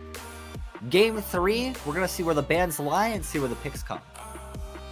I think what we need to see out of both of these teams, I think their strengths really come through as 5v5s. We did see in game 1 where that Medusa kind of just took over the game a little bit, but was able to do so in in short-handed or in mid-handed sort of abilities. But in game 2, we saw more of this 5v5 front to back with the jungler flanking as the Camazotz gets banned away. The Camazotz was a menace in game 2. So seeing that come in and get the ban, the respect ban coming through, Ama, Odin, Medusa, all previous picks, they're all off the table now. And we're seeing that Fafnir come back. So again, he was on the Fafnir in game 1, comes off the Fafnir, goes to an Artio in game 2 and kind of suffers for it. Fafnir coming back here, and now Kakullen also on the table. So we've already got a strong solo lane and a comfortable support going into this. What are you expecting to see out of carries here? What am I expecting to see? On her makes sense. I see another Hachiman, but with Charybdis being on the board, Charybdis being passed by both times so far, Face the Charybdis wrath of a could sorcerer fit in right here. scorned. Actually, okay, there we go. That's Morgan Le Fay. Sorry, I forgot about King's Court's third pick. So on her, Morgan Le Fay. This is all working on out. And I heard production be very surprised. Oh, okay. Apparently this is foreshadowing. It's a bad omen. That may be your Yeah, end. so No we lock in have- that Cleo, which, like you were talking about with the Medusa, Min's first game, that was back to back with a Cleo who also went Divine 9-0 by the end of it all. And so definitely leveraging that pick. Yeah, the Clio definitely made a mess in game 1. And I'm not sure. Joe from New York was on that on her. Looks like he's going to go back to that on her. I'm at left, solid carry. It's strong right now. I have no issue with that. We do see the Artemis ban. We see Lancelot, who was in game 1. That one now getting banned. Thor, overall strong, also getting banned out. as now the Heimdall going to get taken away as well. But honestly, the Heimdall is kind of a weird ban to me. I would. There's the Hachiman. I was expecting more of like a Hachiman ban, or something. Even we do see the Medusa's already gone, but yeah, that Charybdis is still available. Hercules getting locked in. Okay, that's interesting. And oh, that We are I having a know this lot one. of I fun. know this one. So Yeah. this is where we heard the production profanity before as to where in the world did this come from. Um, I know this one because I know King's Court a little bit. That's a Kronos jungle. Yeah, I mean, as, as weird as it sounds, because of some of the item changes that have happened, it's we've seen already in this game. We've seen off the rails picks. We've seen the Chiron. We've seen the Scylla jungle. Now we see a Kronos. The Kronos though has enough burst, has enough survivability that I think it's a little more viable in the jungle role than say a Scylla, who needs to scale, who needs that constant feeding. Um, so I like the Kronos I have more, come to cover this land but in now we have darkness. a okay. Now we've got double ADC. I'm guessing that the Cherno's probably going to go mid. That would be my guess. Hachiman, more of a traditional ADC. Cherno probably going to go more mid. Um, but it also gives the crew a little bit of flexibility. I am worried though about the crew and their physical damage. That's 4 physical and the Fafnir, whereas King's Court's much more balanced. You have an MLF, you have a Kronos, you have an on her. So in that respect, King's Court, at least when it comes to build wise, it's a little bit more of an advantage. They don't really have to build for magical defense as opposed to just straight up fizz defense on that one. So, question for you, Terry, as I look at these two builds or these two team comps, as I look at the two teams, who do you think has the advantage on this one? I'm going to throw it to you first. I'll give my okay, opinion, but I want to throw it to you first. okay. You've been talking a lot about this Kronos jungle, and I do think there's some merit. I will admit, when I was a wee lad, when I was very bad at Smite, Kronos jungle kind of funny. He actually has really good clear. He does, like you were saying, a lot of damage. He's gonna get a really high power at some point, and Polynomicon's gonna be very funny, which is not something that wee lad me knew about. But I mean, you're gonna hit him with that slow into stun. You're gonna hit him with an auto. You're gonna hit him with the one, and then you're gonna hit them with an auto, and if they're not dead yet, they're probably a tank, and they are whimpering and crying and calling for help. So this Kronos is going to hurt. That is not my worry.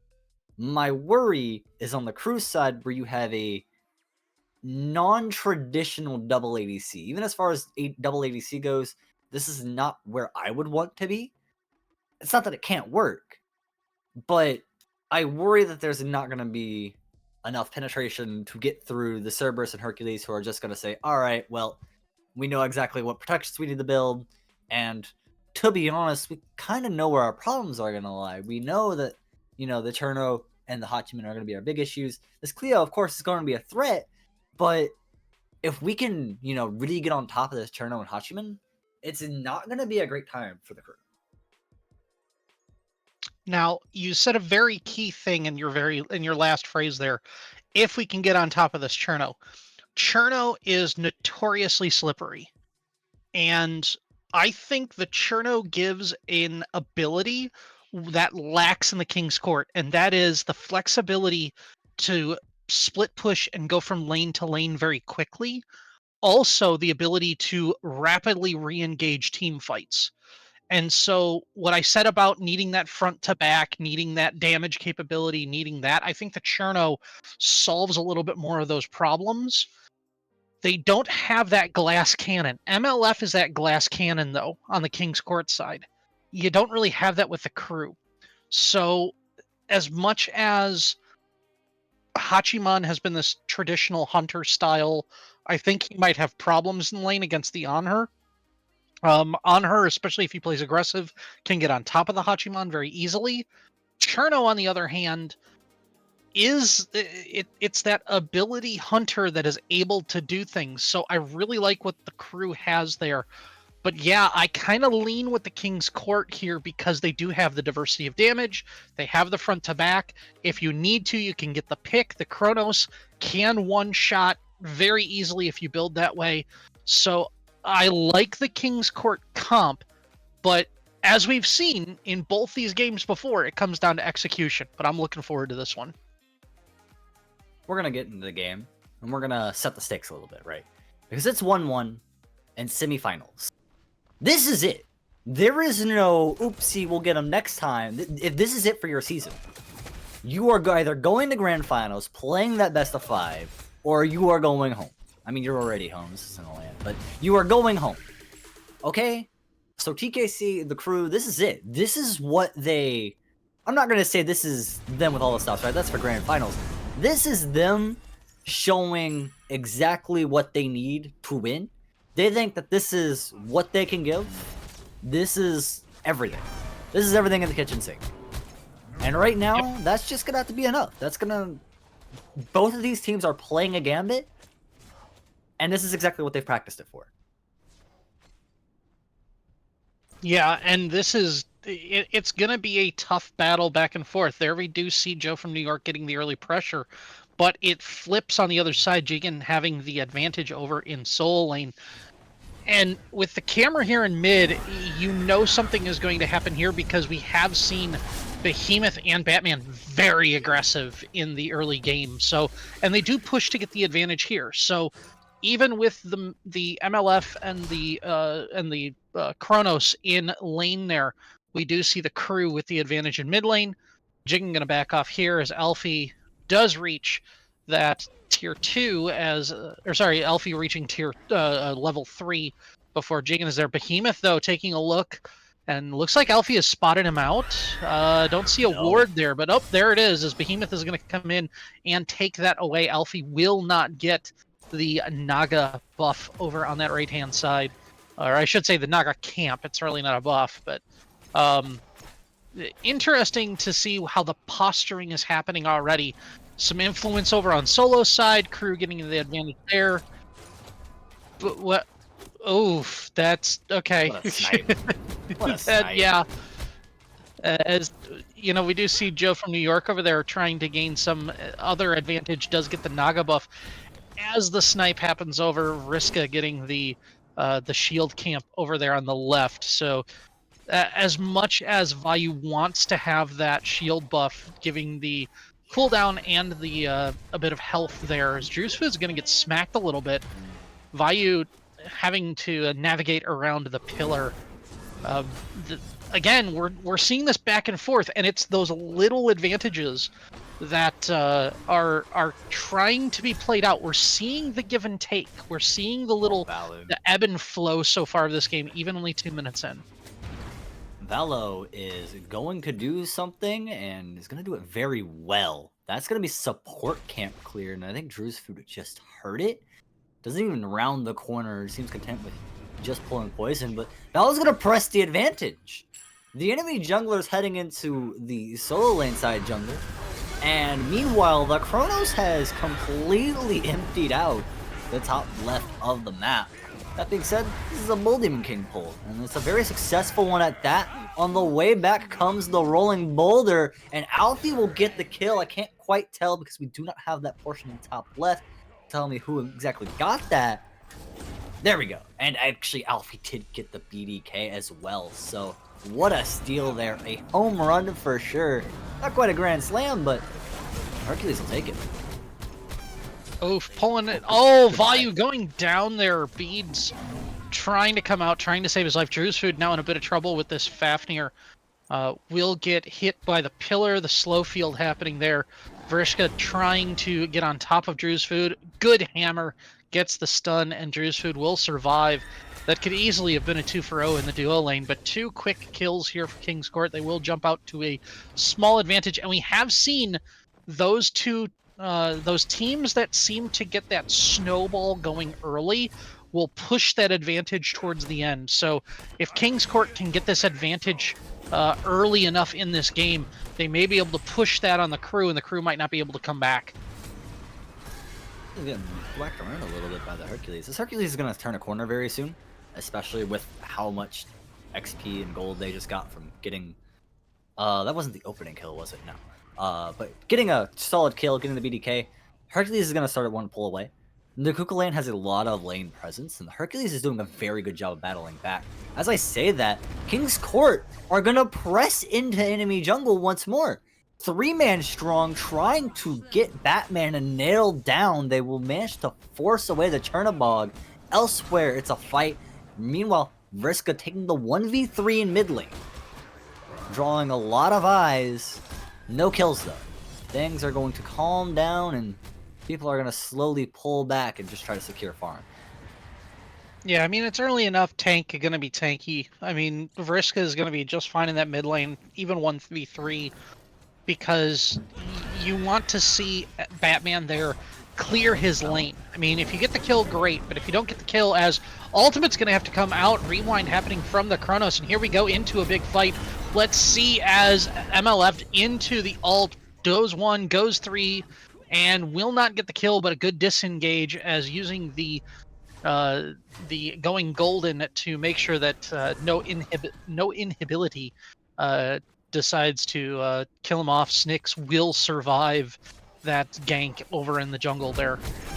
Yeah, I think Snicks stepped up to at least try to get some poke damage off the back of Valo, because Valo was out of position. But then Valo's Chronos and set by, and that left Snicks pushed up, trying to help their teammate, who inadvertently, to no fault of their own, just kind of abandoned the Morgan Le Fay. Now, that being said, they do manage to get away with it. It's great to see that sort of team play. Just need to communicate that a little bit better, but that has been the power of the Chronos here, and that's why they're invading jungle so early. I really like this. Using the ultimate to aggressively gank jungle, steal farm, and oh well, they found me out. The jig is up.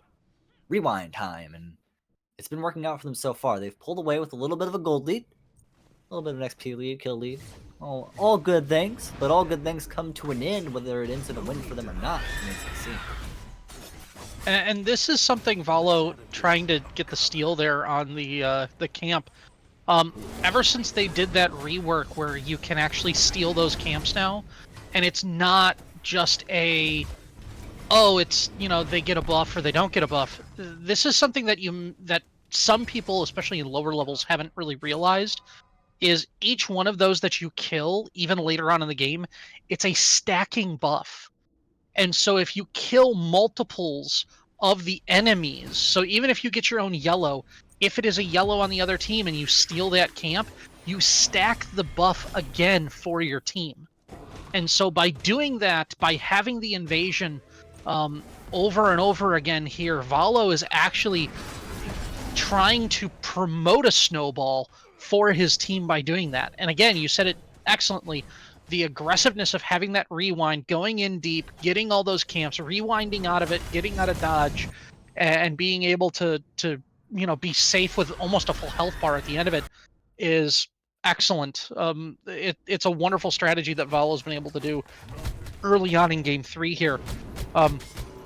We do see that Vayu, I guess, was just trying to clear lane and move along as Vriska there just stepping full on into the face. That's something that I, as a hunter player myself, as an ADC main myself, just seeing the Cerberus in the face of the ADC going, yeah, hit me, come on. It's just something I've seen way too often. Oh, what a steal! Valo there gets the blue buff. Well, shall we call it for the King's Court already? I mean, the second blue buff, goes over to the other team, so just kidding. Let's slow down. Let's slow roll a little bit. Drewsfu trying to get something back in blood, dealing a lot of damage to Joe from New York, but Joe fighting back now. Drew, his ultimate's gotta run out. It's only at level 1 right now. That is not a lot of time to be in this dragon form. Doing the most with it, though. pulls on back, is safe behind a Vayu for now. Not where you normally want to be as a support behind your carry, but as you're going to come down from this ultimate high, it's where you need to be. That being said, it's a BDK pull on the other side of the map. Valo and Snicks, both mages gonna dispatch that very swiftly, but on the other side, the crew grouped up very well and gonna be able to take the first Fury. No one from KC nearby to even try and stop it. I mean, as fast as we saw the Bull Giant, or the Bull Demon King, sorry, not Fire Giant, but Bull Giant Demon, Demon King. Yeah, right. As fast as we saw the two mages deal with the Bull Demon King over on the right-hand side, we see that the double ADC comp is very effective for shredding objectives. And if the crew decides that they want to merely go after objectives, and we... Batman pulling that ult out saying, I'm not losing farm over this, what are you talking about? He comes in, it is 3v1 in the mid lane, but just gonna have to surrender Bastions instead. And again, Batman, what is he going to use his ult for? I mean, he's in the mid lane right now. If he needs to go to jungle, he can walk over into jungle. So it's not a bad way to use the ult necessarily. But as I was saying prior to this, the fiasco in the mid lane, I guess you could see, is up. Well, maybe I need to temper myself as Behemoth looking for a flank here. No, this has been spotted out. This has been cooked. Vriska running up on him, but severely outleveled by the Cerberus of all people. Crew at a pretty big XP deficit on all fronts right now. So that being said, let's talk really quickly about something pretty interesting, right? So we were talking about how good this double ADC comp is at shredding objectives, right? For the side of the crew. And you're right, but you look over at King's Court and Kronos, who is traditionally a magic ADC, has a build going on, and I want thoughts, because they're stealing jungle. What in the world is this second item going to be? Because the Warlock staff I can understand, but we're building into something. Yeah, I'm not 100% sure. We're going to see as 3 are going to get in there. Drew's Food going to have to transform into the Dragon form ult popped by the Cleo. We're going to see here if they're going to get Bull Demon King. Who's going to get it? Looks like the ult comes out from Herc a little late, but Snicks will pick up a Behemoth. Perfectly timed ult from Valo swings things in their favor. Less so that the ult swung it.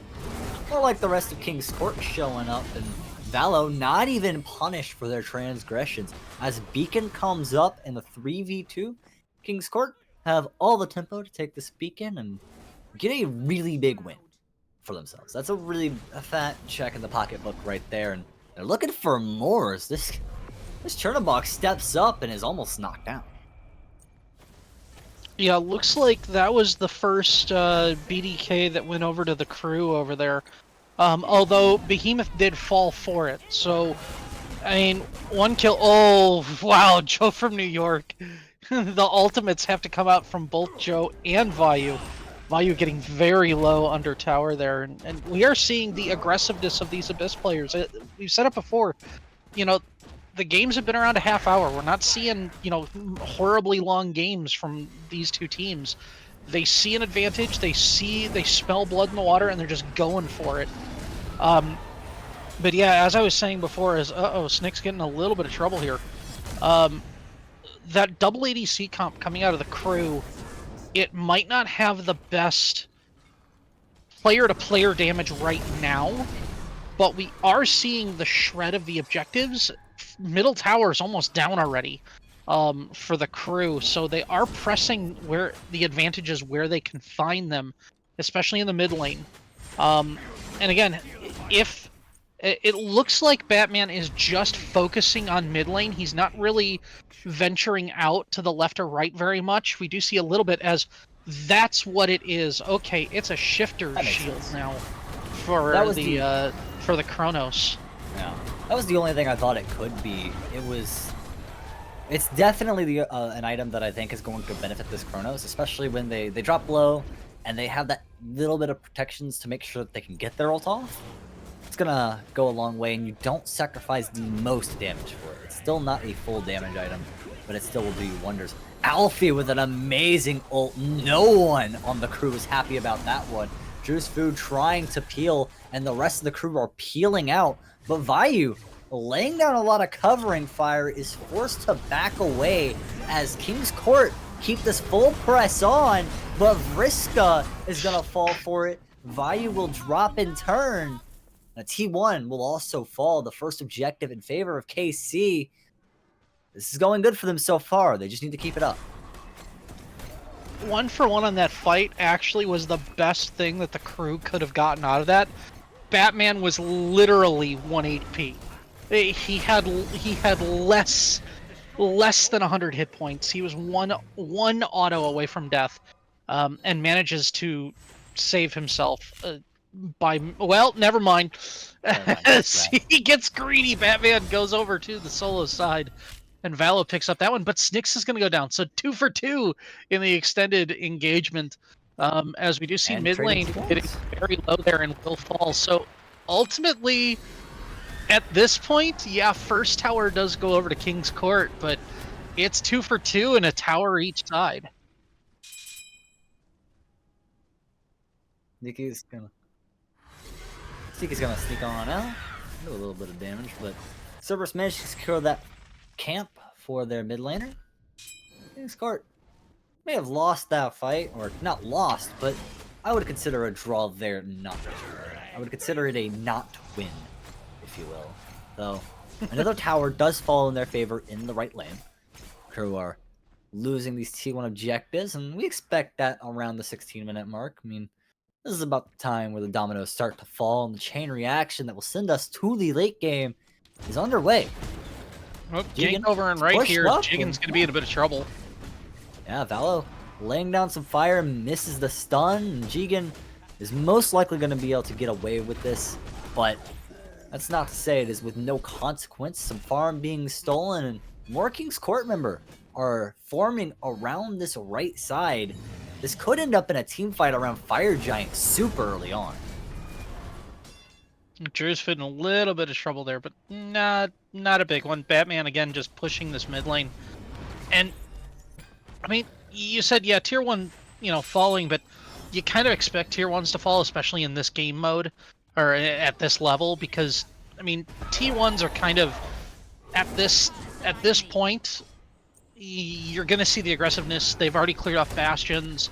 As Pyromancer are going to get started up by King's Court, TKC will get this one. Jigen trying to do something, but he's going to have to leap out. Again, tanks pursuing, but it's not going to be... Yeah, it's not going to be a lot of damage here. Valo, though, on the flank. Follow-up.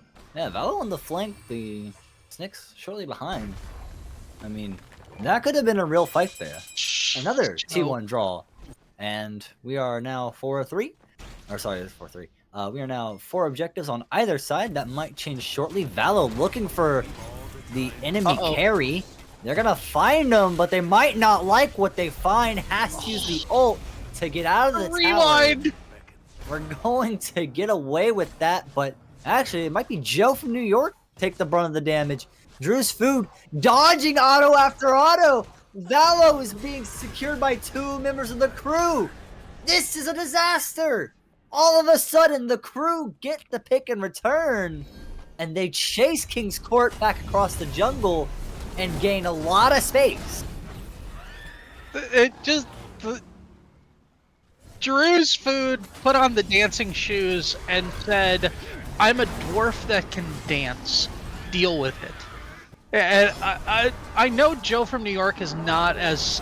Strix is going to go down here. Sorry, Snyx is going to go down here. But I know Joe from New York is not necessarily an ADC main. But at that point there, I don't care who you are. That's got to be a little bit disheartening to have a guy right there and maybe you hit 1 out of 6 or 1 out of 7 autos on him. As an ADC player, that is frustrating. It's like, that's all you have to do is just hit him, and you couldn't do that. Ultimate coming out from Alfie Hill in the mid lane. Oh, that's very low from Batman. I would say take a deep breath and reset, but Alfie has the breath ripped from their lungs. Sneaky's gonna get that one, and what do you know? Some resistance, and all of a sudden we're at a much more even game. King's Court have pulled advantage a little bit. A Gold Fury pull on the side of the crew.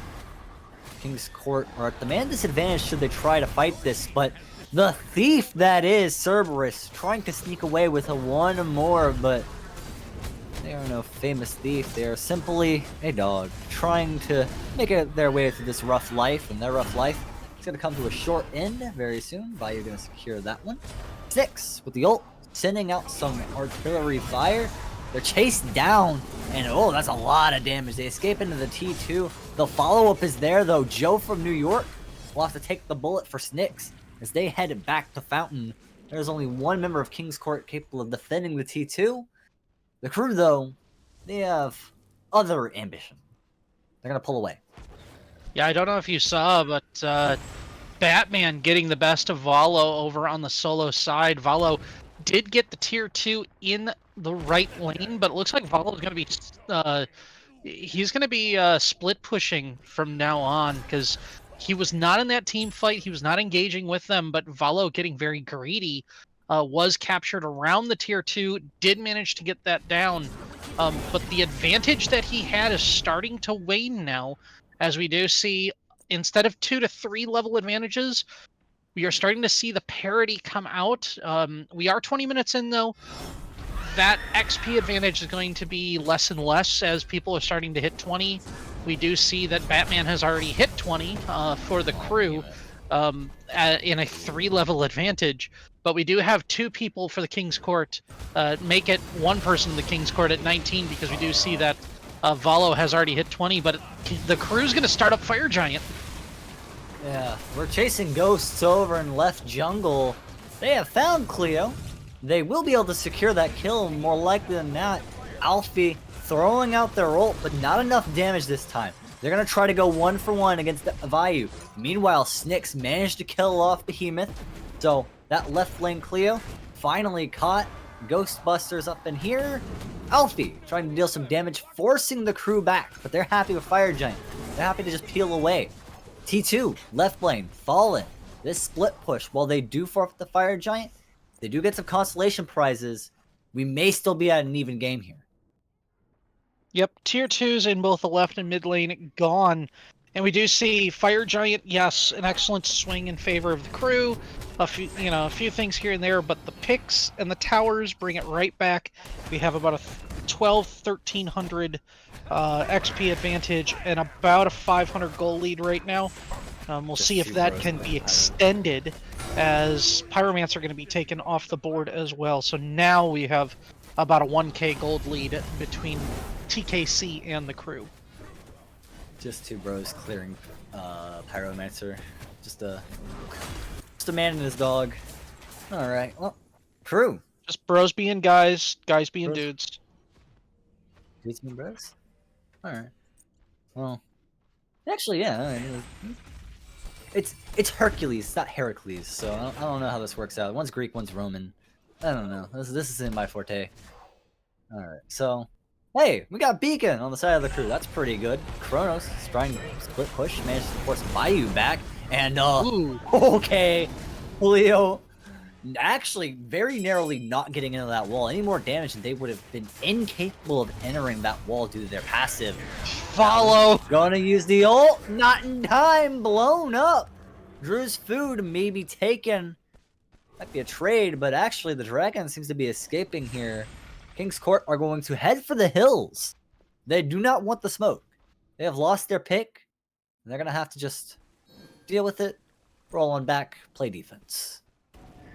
I mean, I was gonna say the only objective coming up is going to be this Primal Fury, and the crew have no problem taking this. Again, it was a 1k gold lead for the King's Court. That is now flipped on its head. It's about a 1k, about a 1200 gold lead now for the crew. As we are starting to see the crew push the advantage now, Valo getting caught out does hurt them a lot more, because even by split pushing, you have Batman here who can meet that split push, can push things in the opposite direction, and then ult into the fight if he needs to. Well, he's not ulting into this fight, but it is a 4v4 happening in the mid lane. It looks like the crew's going to hold their own as Batman's going to be pushing this right tier 2. Kronos is going to get their camp, not even worried about it. T2 was bound to fall at some point. No lives taken in the mid lane of skirmish. Velo's gonna clear the lane up. Doesn't know that Batman's backing right on there. This is the one, and alright. We've come to a point where we can take a deep breath, reset. Fire Giant buff is gonna go away in 40 seconds. Once it does go away, what is the play? Because we're not gonna have any objectives up. We're gonna be an even man count, and we have to do something. King's Court and the crew, they're looking for one decisive fight. I mean, we're starting to see 20s across the board. The only difference in the parity right now is going to be your supports. But the 2-level advantage that the Cerberus has is going to be countered by the 6 assists, no deaths that the Fafnir has over by the crew. So we're basically looking around even between the two. The one thing that will hurt the crew is both summoners, or I should say both relics, sorry, League of Legends brain there, but both relics are going to be down on the Fafnir going into this next fight. Now, the real issue here is the crew doesn't want to lose the advantage that they've been gaining. Alfie over here on this left-hand side might... Yeah, he's going to back off here. Again, we do see very, very tanky. Drewswood going to stop his back. Drewswood goes, no. It's my fight. You can't do that. Batman ulting over. Says, no, Alfie's a good target. Let's go after this guy. And nope, we're going to have a teleport over. So, again, we see this back and forth, switch to switch, but ultimate given up. So now we have an ultimate given up by Batman already. And Valo's going to go for it again. Can he get it is the question. He will do the rewind. He's going to run away. Let's see if Behemoth... Wow, that's a lot of damage. There's a teleport. Oh my goodness. Oh, there's a teleport. Oh, so there's a ward. That's what we're doing today. Oh, why?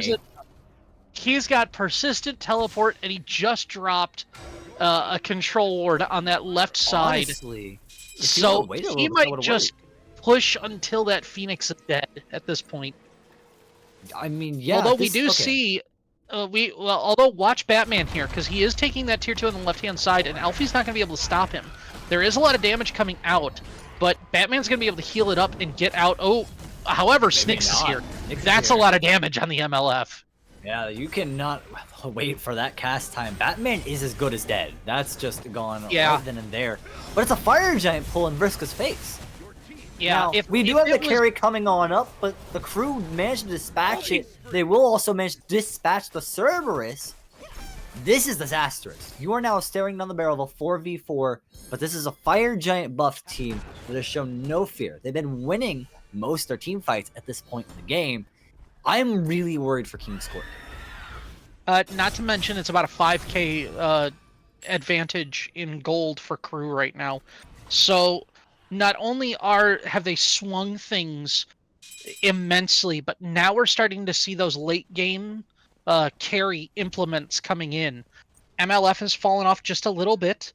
Valo is still a Kronos, still very dangerous at the end of the game. But now we're seeing, Valo TPing right there. He's just going to go for it. Yep, there it is. And he's going to get there before the TP on the bird happens. He will get caught. Yeah, that is definitely beats. He's going to have to die for that. Yep, okay. Trades bird or life for bird.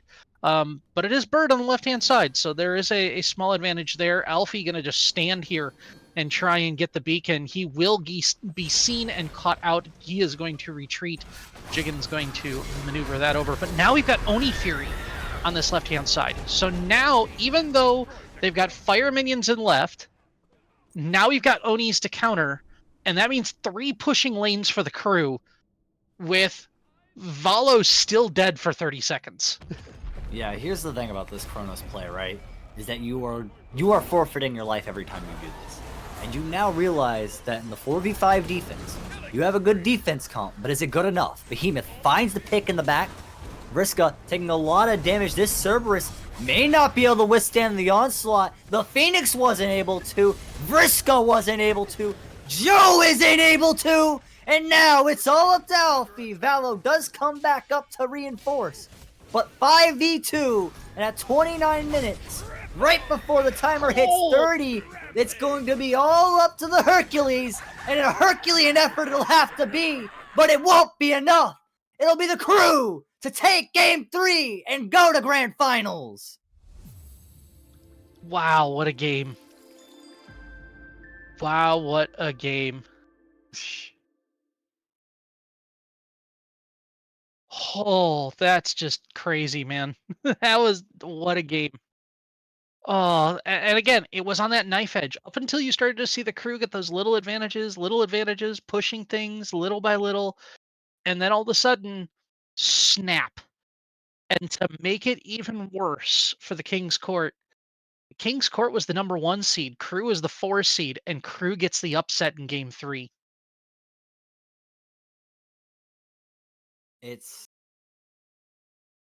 That was a game. I mean, right before it hit 32, we didn't see any FG that entire game, which is something I was hoping for. But man, that was a close one. I mean, I can't be mad about that at all. I can be a little bit mad that it never felt like we had a real 5v5 fight. Now, I would also argue that we were seeing a 5v5 fight. This Kronos pick was dedicated to split pushing and attempting to put pressure where it wasn't, using the teleport glyph, really just running up lanes. Valo, that was their dedicated task at points, it felt. Now, the issue is that you're looking at the Chernobog, and Batman basically has the answer. He can go and he can fight the carry fight, and then he can get back to the action should he need to. And Valo kept surrendering their life for objective wins. And that's all well and good, but it came down to, at that last fight, you really needed a 5v5 united defense, and there just wasn't one. Yeah, that was a tough battle right there at the end. Again, you're right where Valo, look at that, 11k structure damage. And to be honest, they needed every bit of that. That was fine. That could have been a win condition for them. But at the end, the questions come through, was that the right call to have Valo just push? And I mean, you can look back at it now and go hindsight's 2020, but you also have to look at it as, okay, if I do a 5v5 fight, what does Valo bring to the table? Is there enough CC? Is there enough capability? Is he coming in from a flank trying to get a pick? When you're going in hunters and you're just 1v1ing a hunter, unless you are absolutely able to hit every single ability as a Kronos, it's tough in this meta right now going toe to toe with two hunters. Batman and Vayu played their roles the way they needed to. Batman went 1-2-8. Vayu 5-3-2. And they did what they needed to do. Nobody was outside of themselves.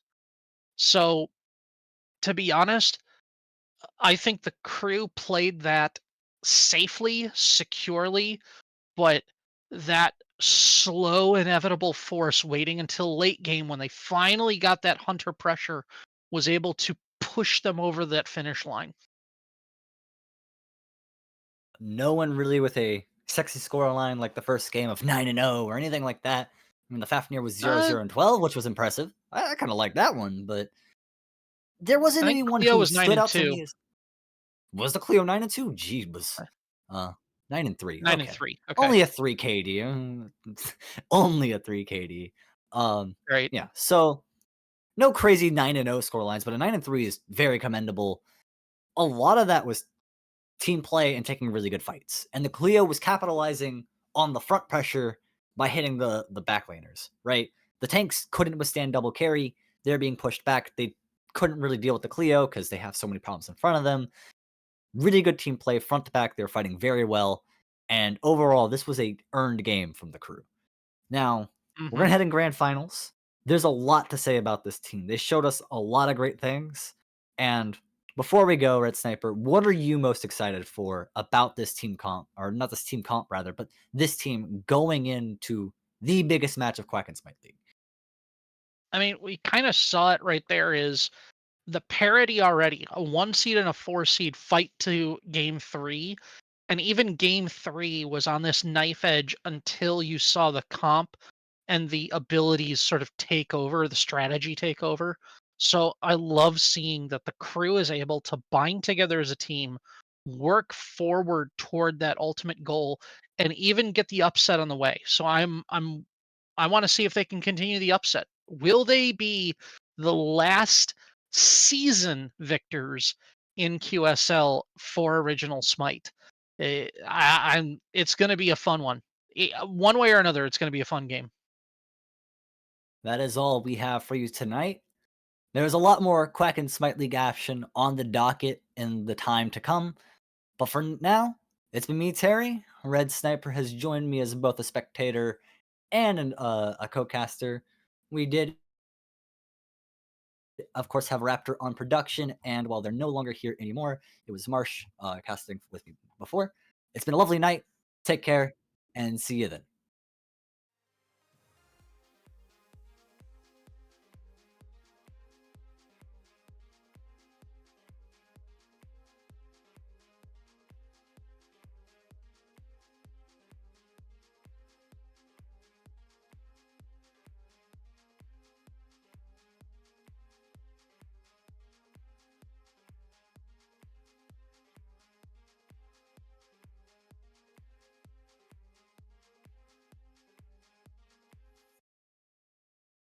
Want you to take